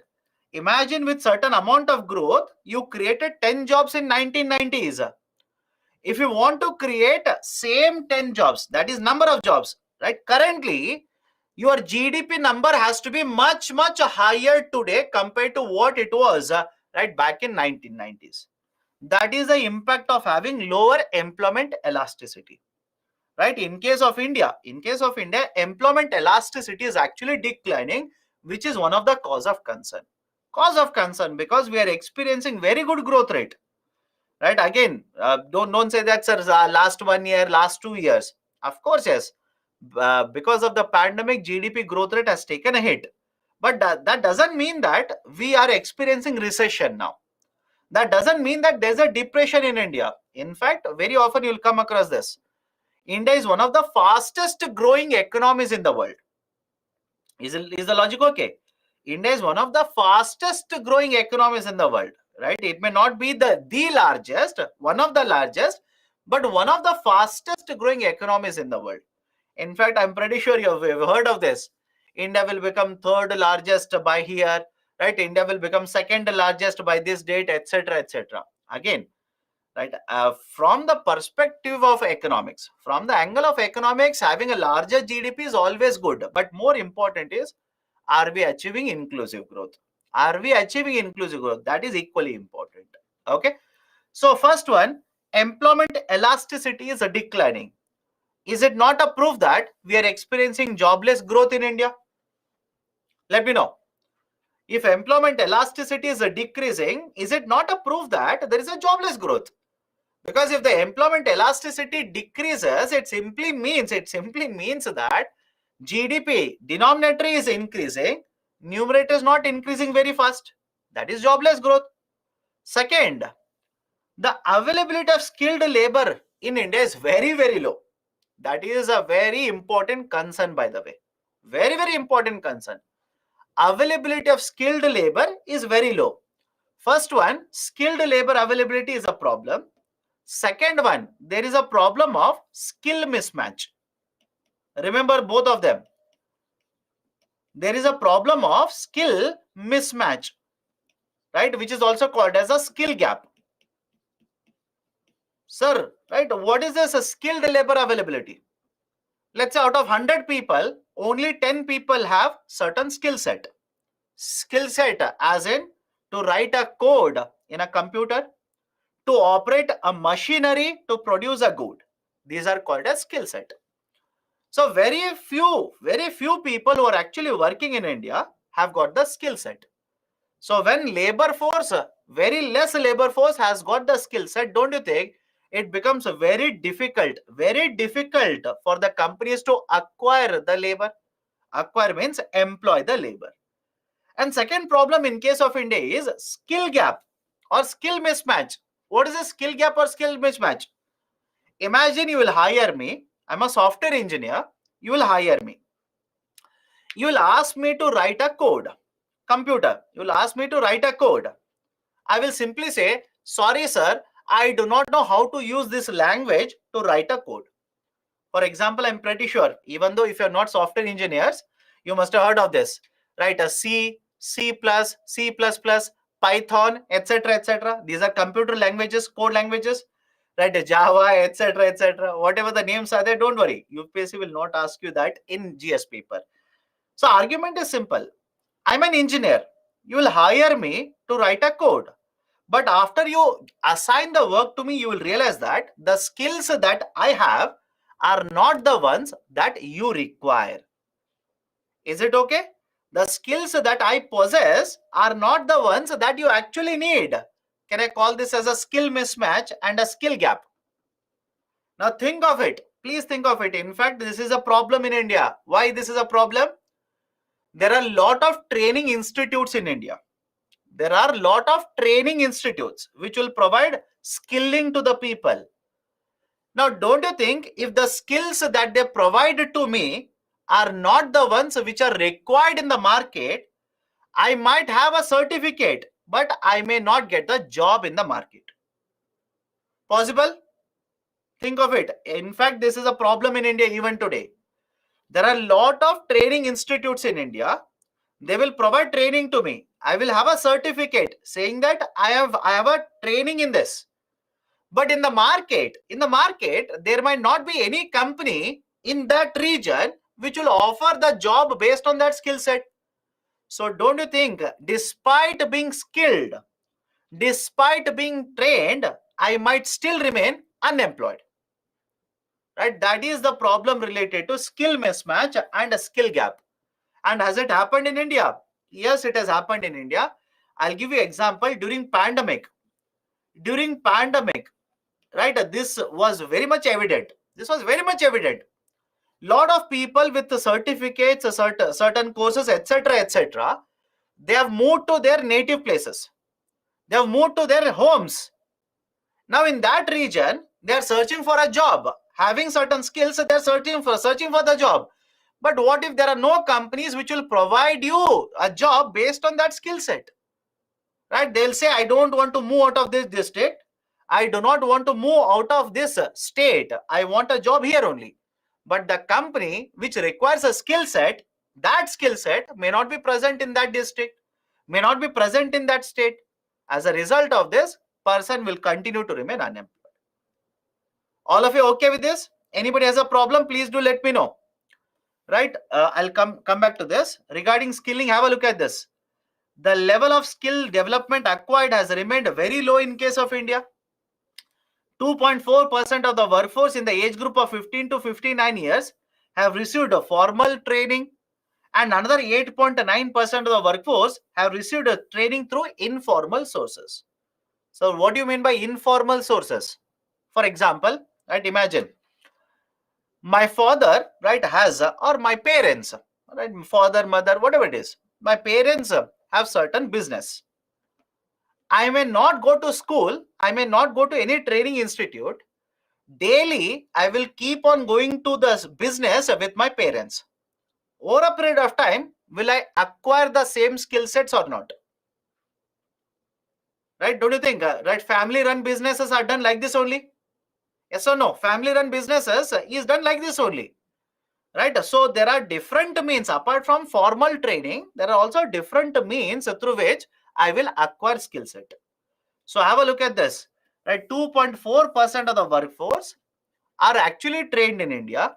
Another 8.9% will acquire the skill set through informal sources. But even then, compare this with other numbers. Compare this with other countries. In case of other countries, China, in China, 24% of the labor force is skilled. In USA, 52% of the labor force is skilled. 68% in UK, 75% in Germany, 80% in Japan, 96% of the labor force in South Korea is skilled. Now, don't you think because of skilled labor availability, productivity in these countries would be higher? Production would also be much, much higher.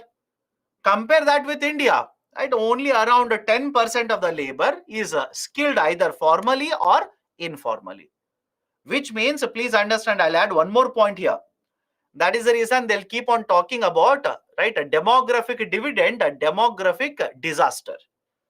What do you mean by demographic dividend? Please tell me, point number one.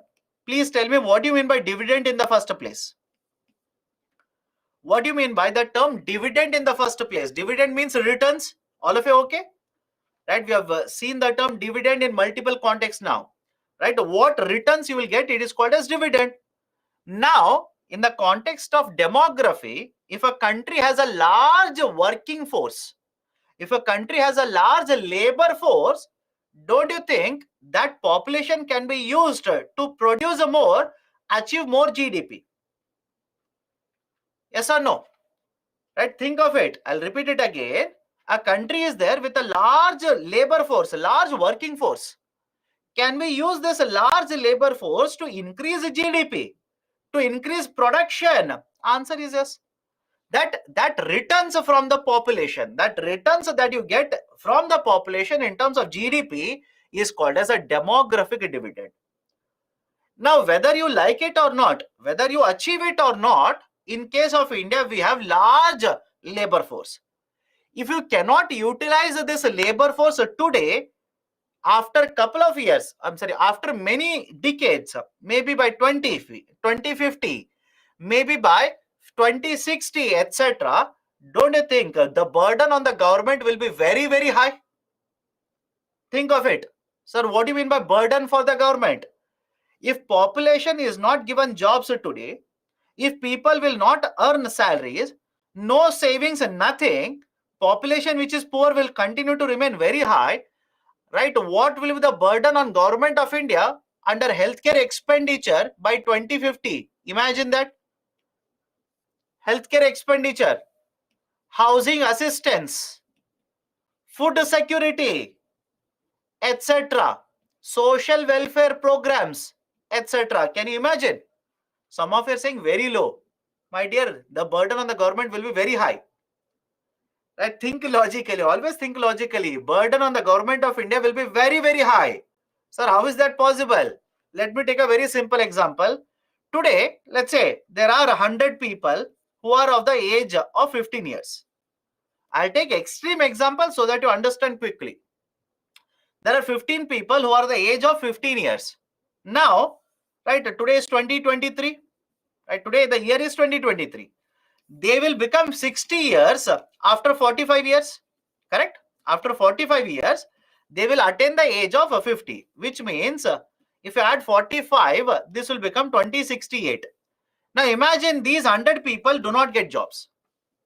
Imagine, extreme case, right? Just to make you understand.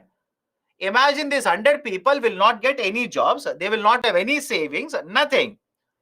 Now, who will provide food security for these 100 people in the year 2068? Who will provide food security? Government. Who should provide hospital facilities for this population? Government. Housing facility? Government. So can I say, rather than demography providing dividends, demography has become a burden for the government? Think of it. Right? Rather than demography giving dividends to the economy, giving dividends to the government, demography becomes a burden. Right? That is the reason there is a term called as a demographic disaster. Demographic disaster. Right? Government of India should better use this demographic dividend right now. Otherwise, in the future, this will become a demographic disaster for India. Because whether you like it or not like it, this population will get old. This population, right, will not be willing to work after many decades. This population requires assistance from the government. Then government will not have any option but to keep on providing assistance, keep on spending money, right, without getting the benefit of this population. Right? That is a concern. That is a concern. Please be very, very careful. Please be very careful regarding these topics. Done? Okay, so these are right, some of the issues in the labor. Some of the issues I'll discuss other issues also. Skilled labor availability is very, very low in case of India. Next one, investment has become more and more capital intensive. Right, investment has become, right, more and more capital intensive. Right, what is capital intensive? I hope you remember. Right, in fact, I gave you example also. Semiconductor manufacturing. Right, read that article. If you are having this kind of a doubt, read the articles. Current affairs articles will help you out. Semiconductor manufacturing, can I say it is very capital intensive? All of you okay? Can I say this is very much capital intensive? You will spend thousands of crores of rupees, but the jobs which are generated are very few in case of right, investment. Right, especially in let's say a sector such as semiconductor. What about gems and jewelry? What about textile, gems and jewelry? These are very much labor intensive. So a lot of investment that is flowing into India, it is flowing into capital intensive areas, capital intensive sectors. And that is the reason you will not be able to create more jobs, but production will keep on increasing. Okay. Majority of the contribution comes from services sector. Lot of contribution comes from service sector, and service sector, please remember, most of it is capital intensive. Most of the service sector is capital intensive. For example, civil aviation market. Let me know. Civil aviation market. Do you think it is labor intensive? Telecom sector.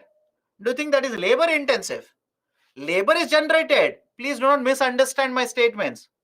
I'm not saying no labor in telecom sector. Of course, as labor is generated, but compared to that, right, that is how much salaries they will pay.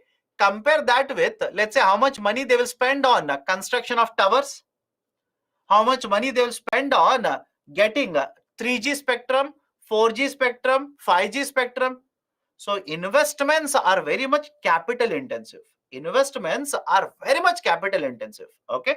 So majority contribution comes from the service sector. And if you compare service sector with, let's say, manufacturing sector, manufacturing creates more jobs compared to services sector. That is based on the investment. Per unit of investment, manufacturing has more capacity to create jobs compared to services sector. And one more problem regarding, right, the job market in India is the concept of labor laws. The labor laws are outdated in India. Many of the labor laws were formulated many decades ago. These do not represent what is the situation in Indian economy. For example, there are labor laws which are, right, passed by the central government as well as state government. I hope remember this. I've told you this. Labor laws in case of India, right, will fall under the concurrent list. Correct? I'm pretty sure I've told you this. It's basically a repetition for you. The labor laws fall in the concurrent list. Concurrent list means on this subject, central government can form a law, even the state government can formulate a law. And as a result of this, there were more than 100 labor laws in India. There are more than 100 labor laws in India. Now, don't you think following many of these labor laws will become very difficult for the manufacturers? Think of it. Following all these labor laws or lot of these labor laws, right, creates a lot of problems, creates a lot of the issues for the employers. And that is a precise reason. Many of these companies, rather than hiring full-time labor, I repeat, many of these companies, rather than hiring full-time labor, they will prefer contract labor. They will prefer informal labor. Why? It is very easy to hire and remove the people in contract labor. Right? Concept of gig workers. Have you heard of this? Concept of gig workers. Right? What is this idea of a gig work? Gig work is basically a contractual labor. Contractual labor. Tomorrow we'll discuss gig working. Don't worry. Right? For example, Ola, right? Right? Drivers. Right? Or let's say Swiggy delivery partners, Zomato delivery partners. They will be paid only when they are provided with work. And let's say today, hypothetically, today, let's say government will impose a complete lockdown. Again, not news, hypothetically. Today, let's imagine government will impose complete lockdown. Now, don't you think a company which has a contract worker like this, it is very easy for the company to remove them, because no work means no money. Remove them, no allocation of work.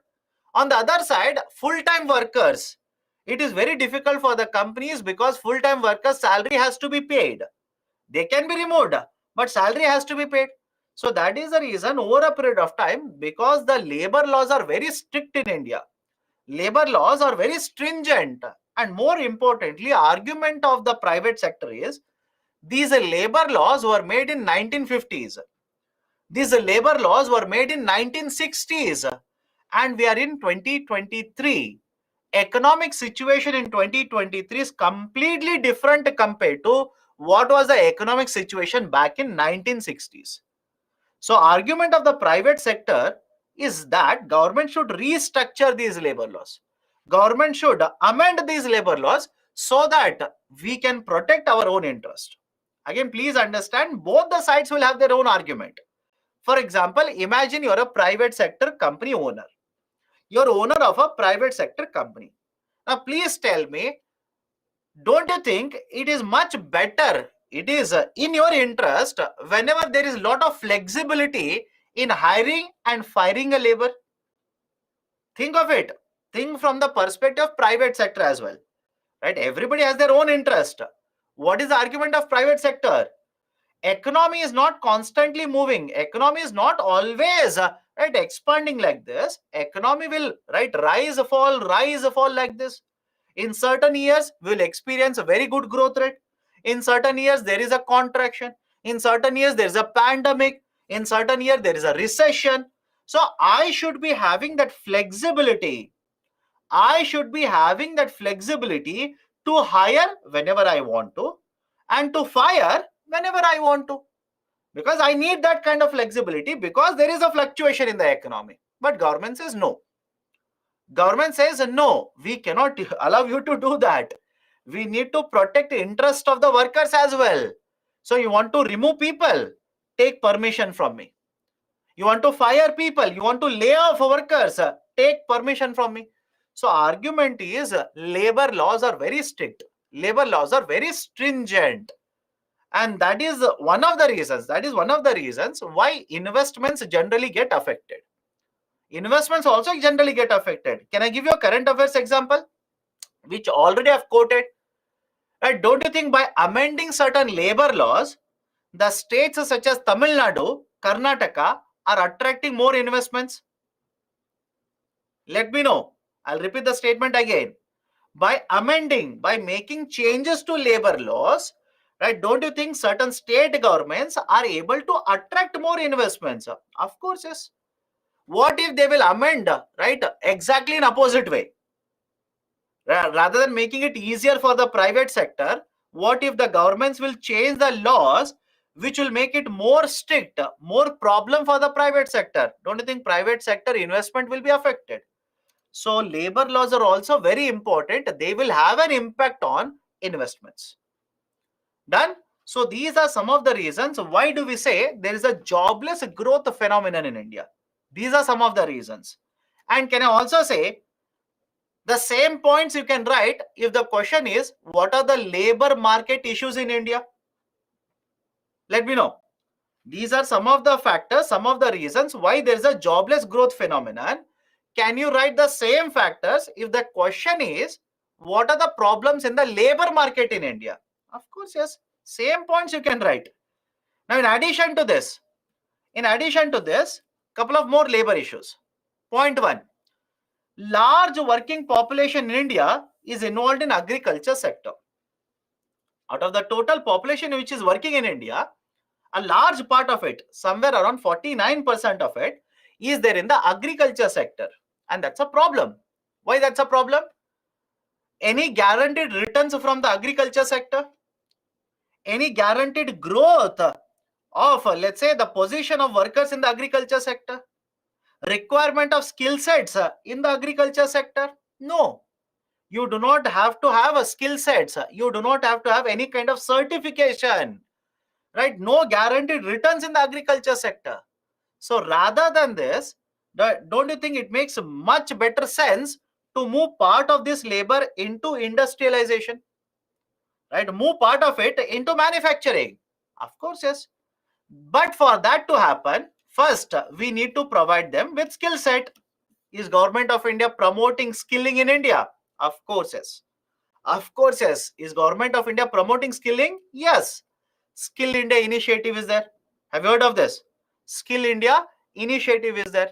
Right? Pradhan Mantri Kaushal Vikas Yojana is there. So skilling initiatives are being implemented. But apart from skilling initiative, it is also very important to ensure sufficient number of jobs are generated. Sufficient number of jobs are generated. Now think of it. Make in India initiative. Yes, PLI, production linked incentive. Right? Government of India is it not promoting creation of more jobs by initiating these kind of schemes as well? Of course, yes. So please remember this. Of course, yes. Please remember, Government of India is taking care of demand side in the labor market as well as a supply side in the labor market. All of you are okay with this statement? I'll repeat the statement. By implementing schemes such as PLI, right, Make in India, Skill India initiative, right, or for that matter, the Pradhan Mantri Kaushal Vikas Yojana initiative, etc., Government of India is taking care of the demand side in the labor market as well as supply side in the labor market. Government is promoting skilling of the labor so that labor supply is there.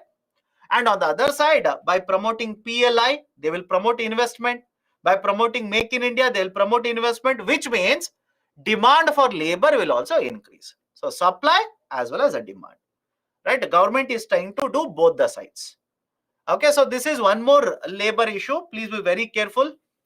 Now next, female LFPR, right? A female LFPR. One of the concern in the labor market is female LFPR has started declining. I repeat, female LFPR has started declining. Why is it a concern? If the female LFPR keeps on declining, does it not mean that more and more female population is moving out of the labor force? Think of it. If female LFPR keeps on declining, what is the indication? What is the meaning of it? More and more female population is moving out of labor force. More and more female population is saying, no, I do not want to work. What are the reasons? Why it is a concern? Obviously, one concern is we need to empower female population. But if they try to, if this comes down, it simply means there is a concern regarding women empowerment. But more importantly, why? Why there is a reduction? Please think of it. Can there be family issues? Let me know. Can family be right? Can family issues be one of the reason why female LFPR will keep on declining? Right? Can there be security issue? Yes or no? Can there be security issue? Right? Of course, yes. Security reasons are also many of the times. Right? I'm pretty sure many of you must have seen this. Again, I'm not making this up. And if it is not happening in your home, great. But it doesn't mean it doesn't happen in rest of India. Right? So basically, in many of the families, they will say, right, parents are becoming older, right? Take care of the parents. You don't have to work anymore. Children are there. Please take care of the children. Don't work anymore. And I'll give you one more reason as well. One more reason. There are many female workers or female, right, participants in the economy who want to work. But the kind of jobs they are actually searching for are work from home. Work from home jobs. Please don't tell me work from home is very famous in India for last 50 years. No. Work from home has become very famous only because of pandemic. All of you okay with this? Right? Don't say it is very famous now. Yes, right now it is very famous. Right? But earlier, before 2020, was there a concept of work from home for a full-time job? Think of it. Was there a concept of work from home for a full-time job? No. Right? They would simply say, if you want to work from home, right, work as a contract worker. I will not give you a full-time job. So argument is, there are people, female population, which wants to work, but they require flexibility, for example, work from home. Or they want a flexibility where they want to work only from 10 to 2 like this. These kind of specialized jobs are not available in India in large numbers. Right? So these are some of the reasons. These are some of the reasons. But again, please understand, always the reasons are not negative. Certain cases, there is a drop in the female LFPR because people, that is female population, is right, opting for higher studies. Right? A female population is opting for higher studies. Right? They will simply say, I've done my 12th class. Now I want to do graduation. After graduation, I don't want to work. I want to have a post-graduation. After post-graduation, no, I want to go to foreign market, get more, right, degrees, etc. That is good. Having more educational skill set, that is of course good. More qualification is of course good. So that is also one of the reason why the LFPR for female population has declined. Done. So this is one more labor issue regarding drop in the female LFPR. Right. So next we'll discuss skilling initiatives. We'll take it up tomorrow. We'll start with the skilling initiatives tomorrow. Before that, if anybody has any kind of question, please do let me know. Otherwise, we will take up, we can stop the discussion. We can start tomorrow.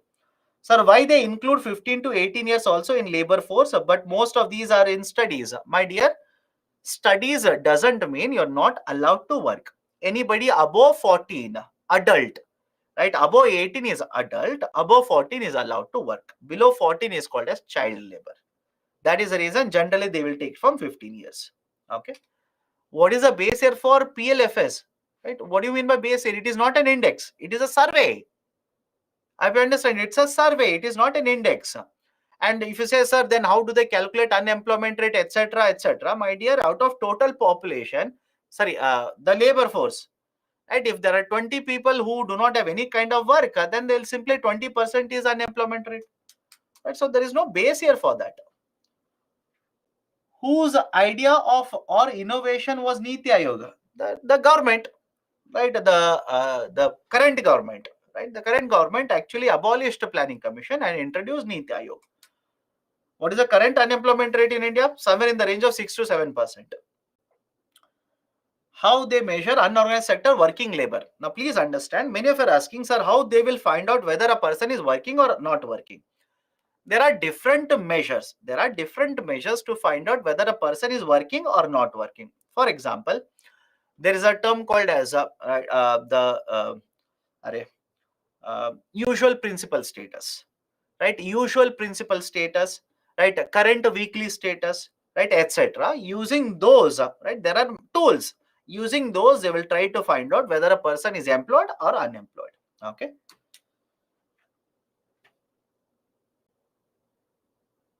Sir, anyone working below the age of 18 is considered as child labor? No. Below the age of 14 years. Can we count each word for writing 250 word answer? No, you don't have to sit and count, my dear. It's a waste of time. That's a reason we generally recommend that you practice. You please practice. Once you keep on practicing, you will come to know half a page means approximately how many words you have written. Right? That should be the approach rather than sitting and literally counting words in the UPSC examination hall. That is a huge waste of time. Can't Niti Aayog work and propose a strategy on labor laws by discussing it with industry and businessmen? Already Government of India has proposed labor laws. There are 4 labor laws which have been proposed by Government of India, but please understand, I don't think so. My opinion, I don't think so. These labor laws are going to be implemented for the next couple of years, right? Why? During the period of elections, government generally doesn't take up these kind of laws. So yesterday in Indian Express has shown that employment of older person is increasing and younger working population declining. How? It can happen because of multiple reasons. People who are above the age of 40 years, their population is higher in the working age group, right, compared to the below the 40. There could be multiple reasons. Okay. Does MSME come under informal sector? No, right? No. MSME basically is micro, small and medium enterprises. Is it informal? No. Units under MSME are informal in nature. Most of them, of course. Okay. Now, right, the questions. Let me take up questions. Okay, yesterday descriptive questions were left out. Let me take up. Justify the need for FDI for the development of Indian economy. Why is there a gap between MOU signed and actual FDIs? Suggest remedial steps to be taken for increasing actual FDIs in India. Difficult question. Difficult in the sense there are multiple components to the question here. Not difficult because a lot of concepts are asked. Difficult because look at the number of sub questions. Right? Justify the need for FDI. Question number 1. Why is there a gap between MOU? MOU means Memorandum of Understanding. MOU is signed and actually FDIs. Question number 2 or sub question number 2. Suggest remedial steps to be taken for increasing actual FDIs in India. Question number 3. Sub question. So within 250 words, right? Look at the difficulty. Question is not difficult because it is conceptual. Question is difficult. There are multiple sub questions there. Within 250 questions, you are supposed to give answer for 3. Right? That is a difficulty. Now, introduction, Keep it very, very short. Keep it very short. Why? You have too much information to write. What is FDI? Define it. Come to the main body. Why FDI is important? Right? Multiplier effect. It will bring resources. It will create jobs. Right? It will contribute to capital formation. Import dependence will come down. Exports might increase. Trade relations will improve, etc., etc. Okay. Right. So that is the importance of right the FDI. Now, why is that? Why is that? The MOUs are signed. MOUs means state government will sign an agreement with the private sector. It's an understanding, memorandum of understanding, where the private sector company says, I will invest so much amount of money. Right? It's a memorandum of understanding. The agreements are signed doesn't mean literally the companies will make investment. Why?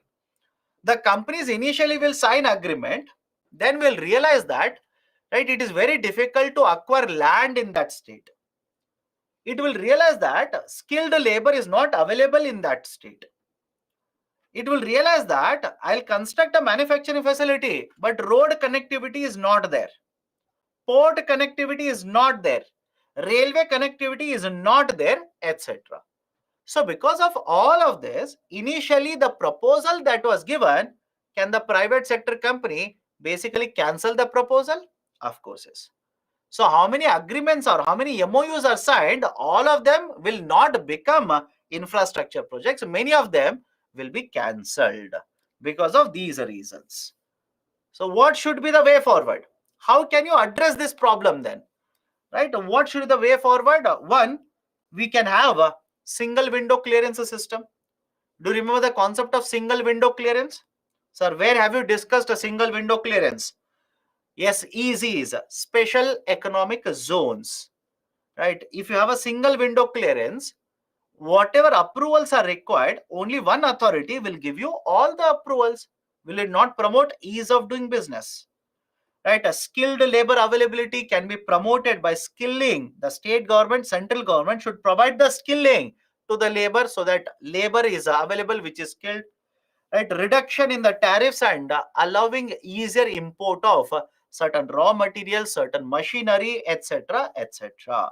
Right? All of this, of course, will be helping in promotion of more and more foreign investments in the domestic market. How? Done? Done. Any problem here? So what is the problem with complementary infrastructure? My dear, road network is not there. Railway network is not there. Uninterrupted 24/7 electricity supply is not there. Right? Don't you think all of this infrastructure you require to promote more and more investment? Yes or no? Right? All of this you require. For example, many of the experts are promoting, even the government is promoting semiconductor manufacturing in India. Semiconductor manufacturing in India, very good initiative. But if you want to promote semiconductor manufacturing, it is not the first time that semiconductors are being promoted in India. Back in 2005, 2006, many state governments tried it. It has not happened in India. Why do you think it is not happening in India?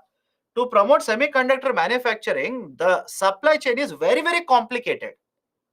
I hope you understand. Supply chain is very complex. You'll have to have system for creation of wafers. You'll have to have systems for creation of transistors. You'll have to have infrastructure for the creation of chips. All of that requires a lot of infrastructure. For example, you need 24/7 electricity supply. And how many of you know? Please read about it. For production of all of this, you require very, very pure water. Source of pure water. Pure water source is very important. Until unless you supply all of this, you cannot create such a very vast, complicated infrastructure. And that is the precise reason, despite so many reforms, right, even today we do not have very good semiconductor manufacturers in India. Most of it we import. Okay. So these are some of the reasons. Please have a look at it. There's a clear acknowledgement that special economic zones are a tool of industrial development, manufacturing, and exports.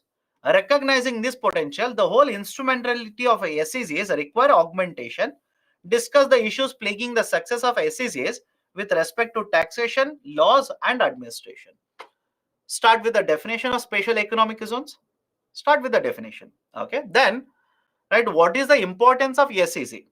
Right? Exports, creation of jobs, higher investment, higher production. All these are the importance of SEZs. Then come to the problems in the SEZs. Right? Did we discuss problems, issues related to SEZs? Yes. Right? Investment has taken place, but land acquisition is becoming a problem now. Right? Investors are worried about impact of the pandemic. The pandemic has right affected the exports from the SEZs. Right? What are the issues we have discussed? Write the issues. Then come to conclusion. Give the way forward. What is the way forward? Do you remember Baba Kalyani Committee recommendations? Let me know. Do you remember Baba Kalyani Committee recommendations? Write Baba Kalyani Committee recommendations. Right? Write that. Trust me, rather than giving your own recommendations, many of you will provide your own recommendations. You are not experts. I am not expert. Mr. Baba Kalyani Committee, right? That is an expert committee. Give those recommendations. Done? Right? So that is basically the approach to this kind of a question. Okay, so that's it from my side for today then. Any other questions that you people have, let me know. Tomorrow we'll continue with the skilling initiatives of Government of India. We'll cover inclusive growth as well as IMF. That's it. That will be the end of economy from the GS paper 3 for you. Okay. Okay, in mains, everyone will have content. What makes our answers different from others, sir? My dear, that's a reason. I'm telling you, please try to restrict your answer to the number of words given. And have a very good structure of answer. Have a very good structure in the answer. If the word limit is 250, do not write introduction for 150 words. Waste of your answer. You have wasted an opportunity.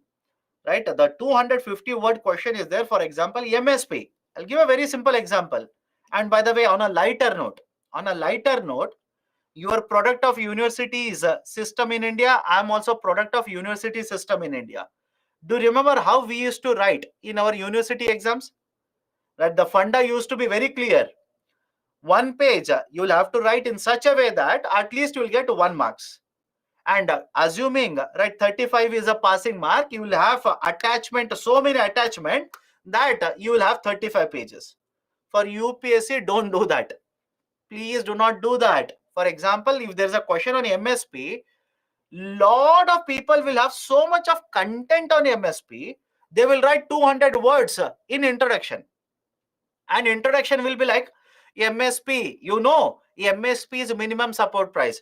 MSP was introduced during Green Revolution. You know why? Because during Green Revolution, production would be very higher. You know what? As a result of that, supply would be very high. And you know what? Farmers used to suffer. And because of this, government introduced MSP to start with. They covered wheat and they gradually, they expanded to cover more than 20 crops. Out of 200 words, will be 100.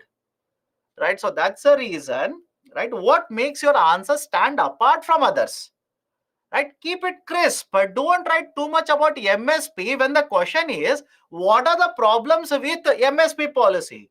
Don't write too much about MSP. Keep it very short. Come to the main body. What are the problems? 250, around 150 words should be there in the main body. And come to the conclusion, way forward. If there is a committee, give recommendations. Right? Give committee recommendations. That should be the way forward for you. So that is a precise reason. That's a precise reason. You will have to attempt all the 20 questions. Do not leave out. Attempt all 20 questions. But at least those questions where you have lot of content, write to the point. Right? Write to the point. Do not miss out there. Write to the point, at least in those questions where you have very good content. That will fetch you very good marks. And if you ask me, sir, what is a very good mark in UPSC? Out of 15 marks, if you can score 8 or 9, it's a very, very good score. Trust me. And out of, again, sir, can I score more than 9? Of course, yes. Of course, yes. It all depends on the quality of the answer. But on an average, if you keep on scoring 8, 9, that's a very, very good score. Very, very good score. Right? As far as I'm concerned for UPSC. Okay, done. Right. So that's it from my side. We'll discuss the skilling initiatives tomorrow. We'll continue with the skilling initiatives. Then I'll discuss inclusive growth, and finally IMF. That will be end of the discussion for you people tomorrow. Indian economy GS paper 3. So that's it from my side. Take care. See you tomorrow sharp at 6 a.m. Right. Have a great day.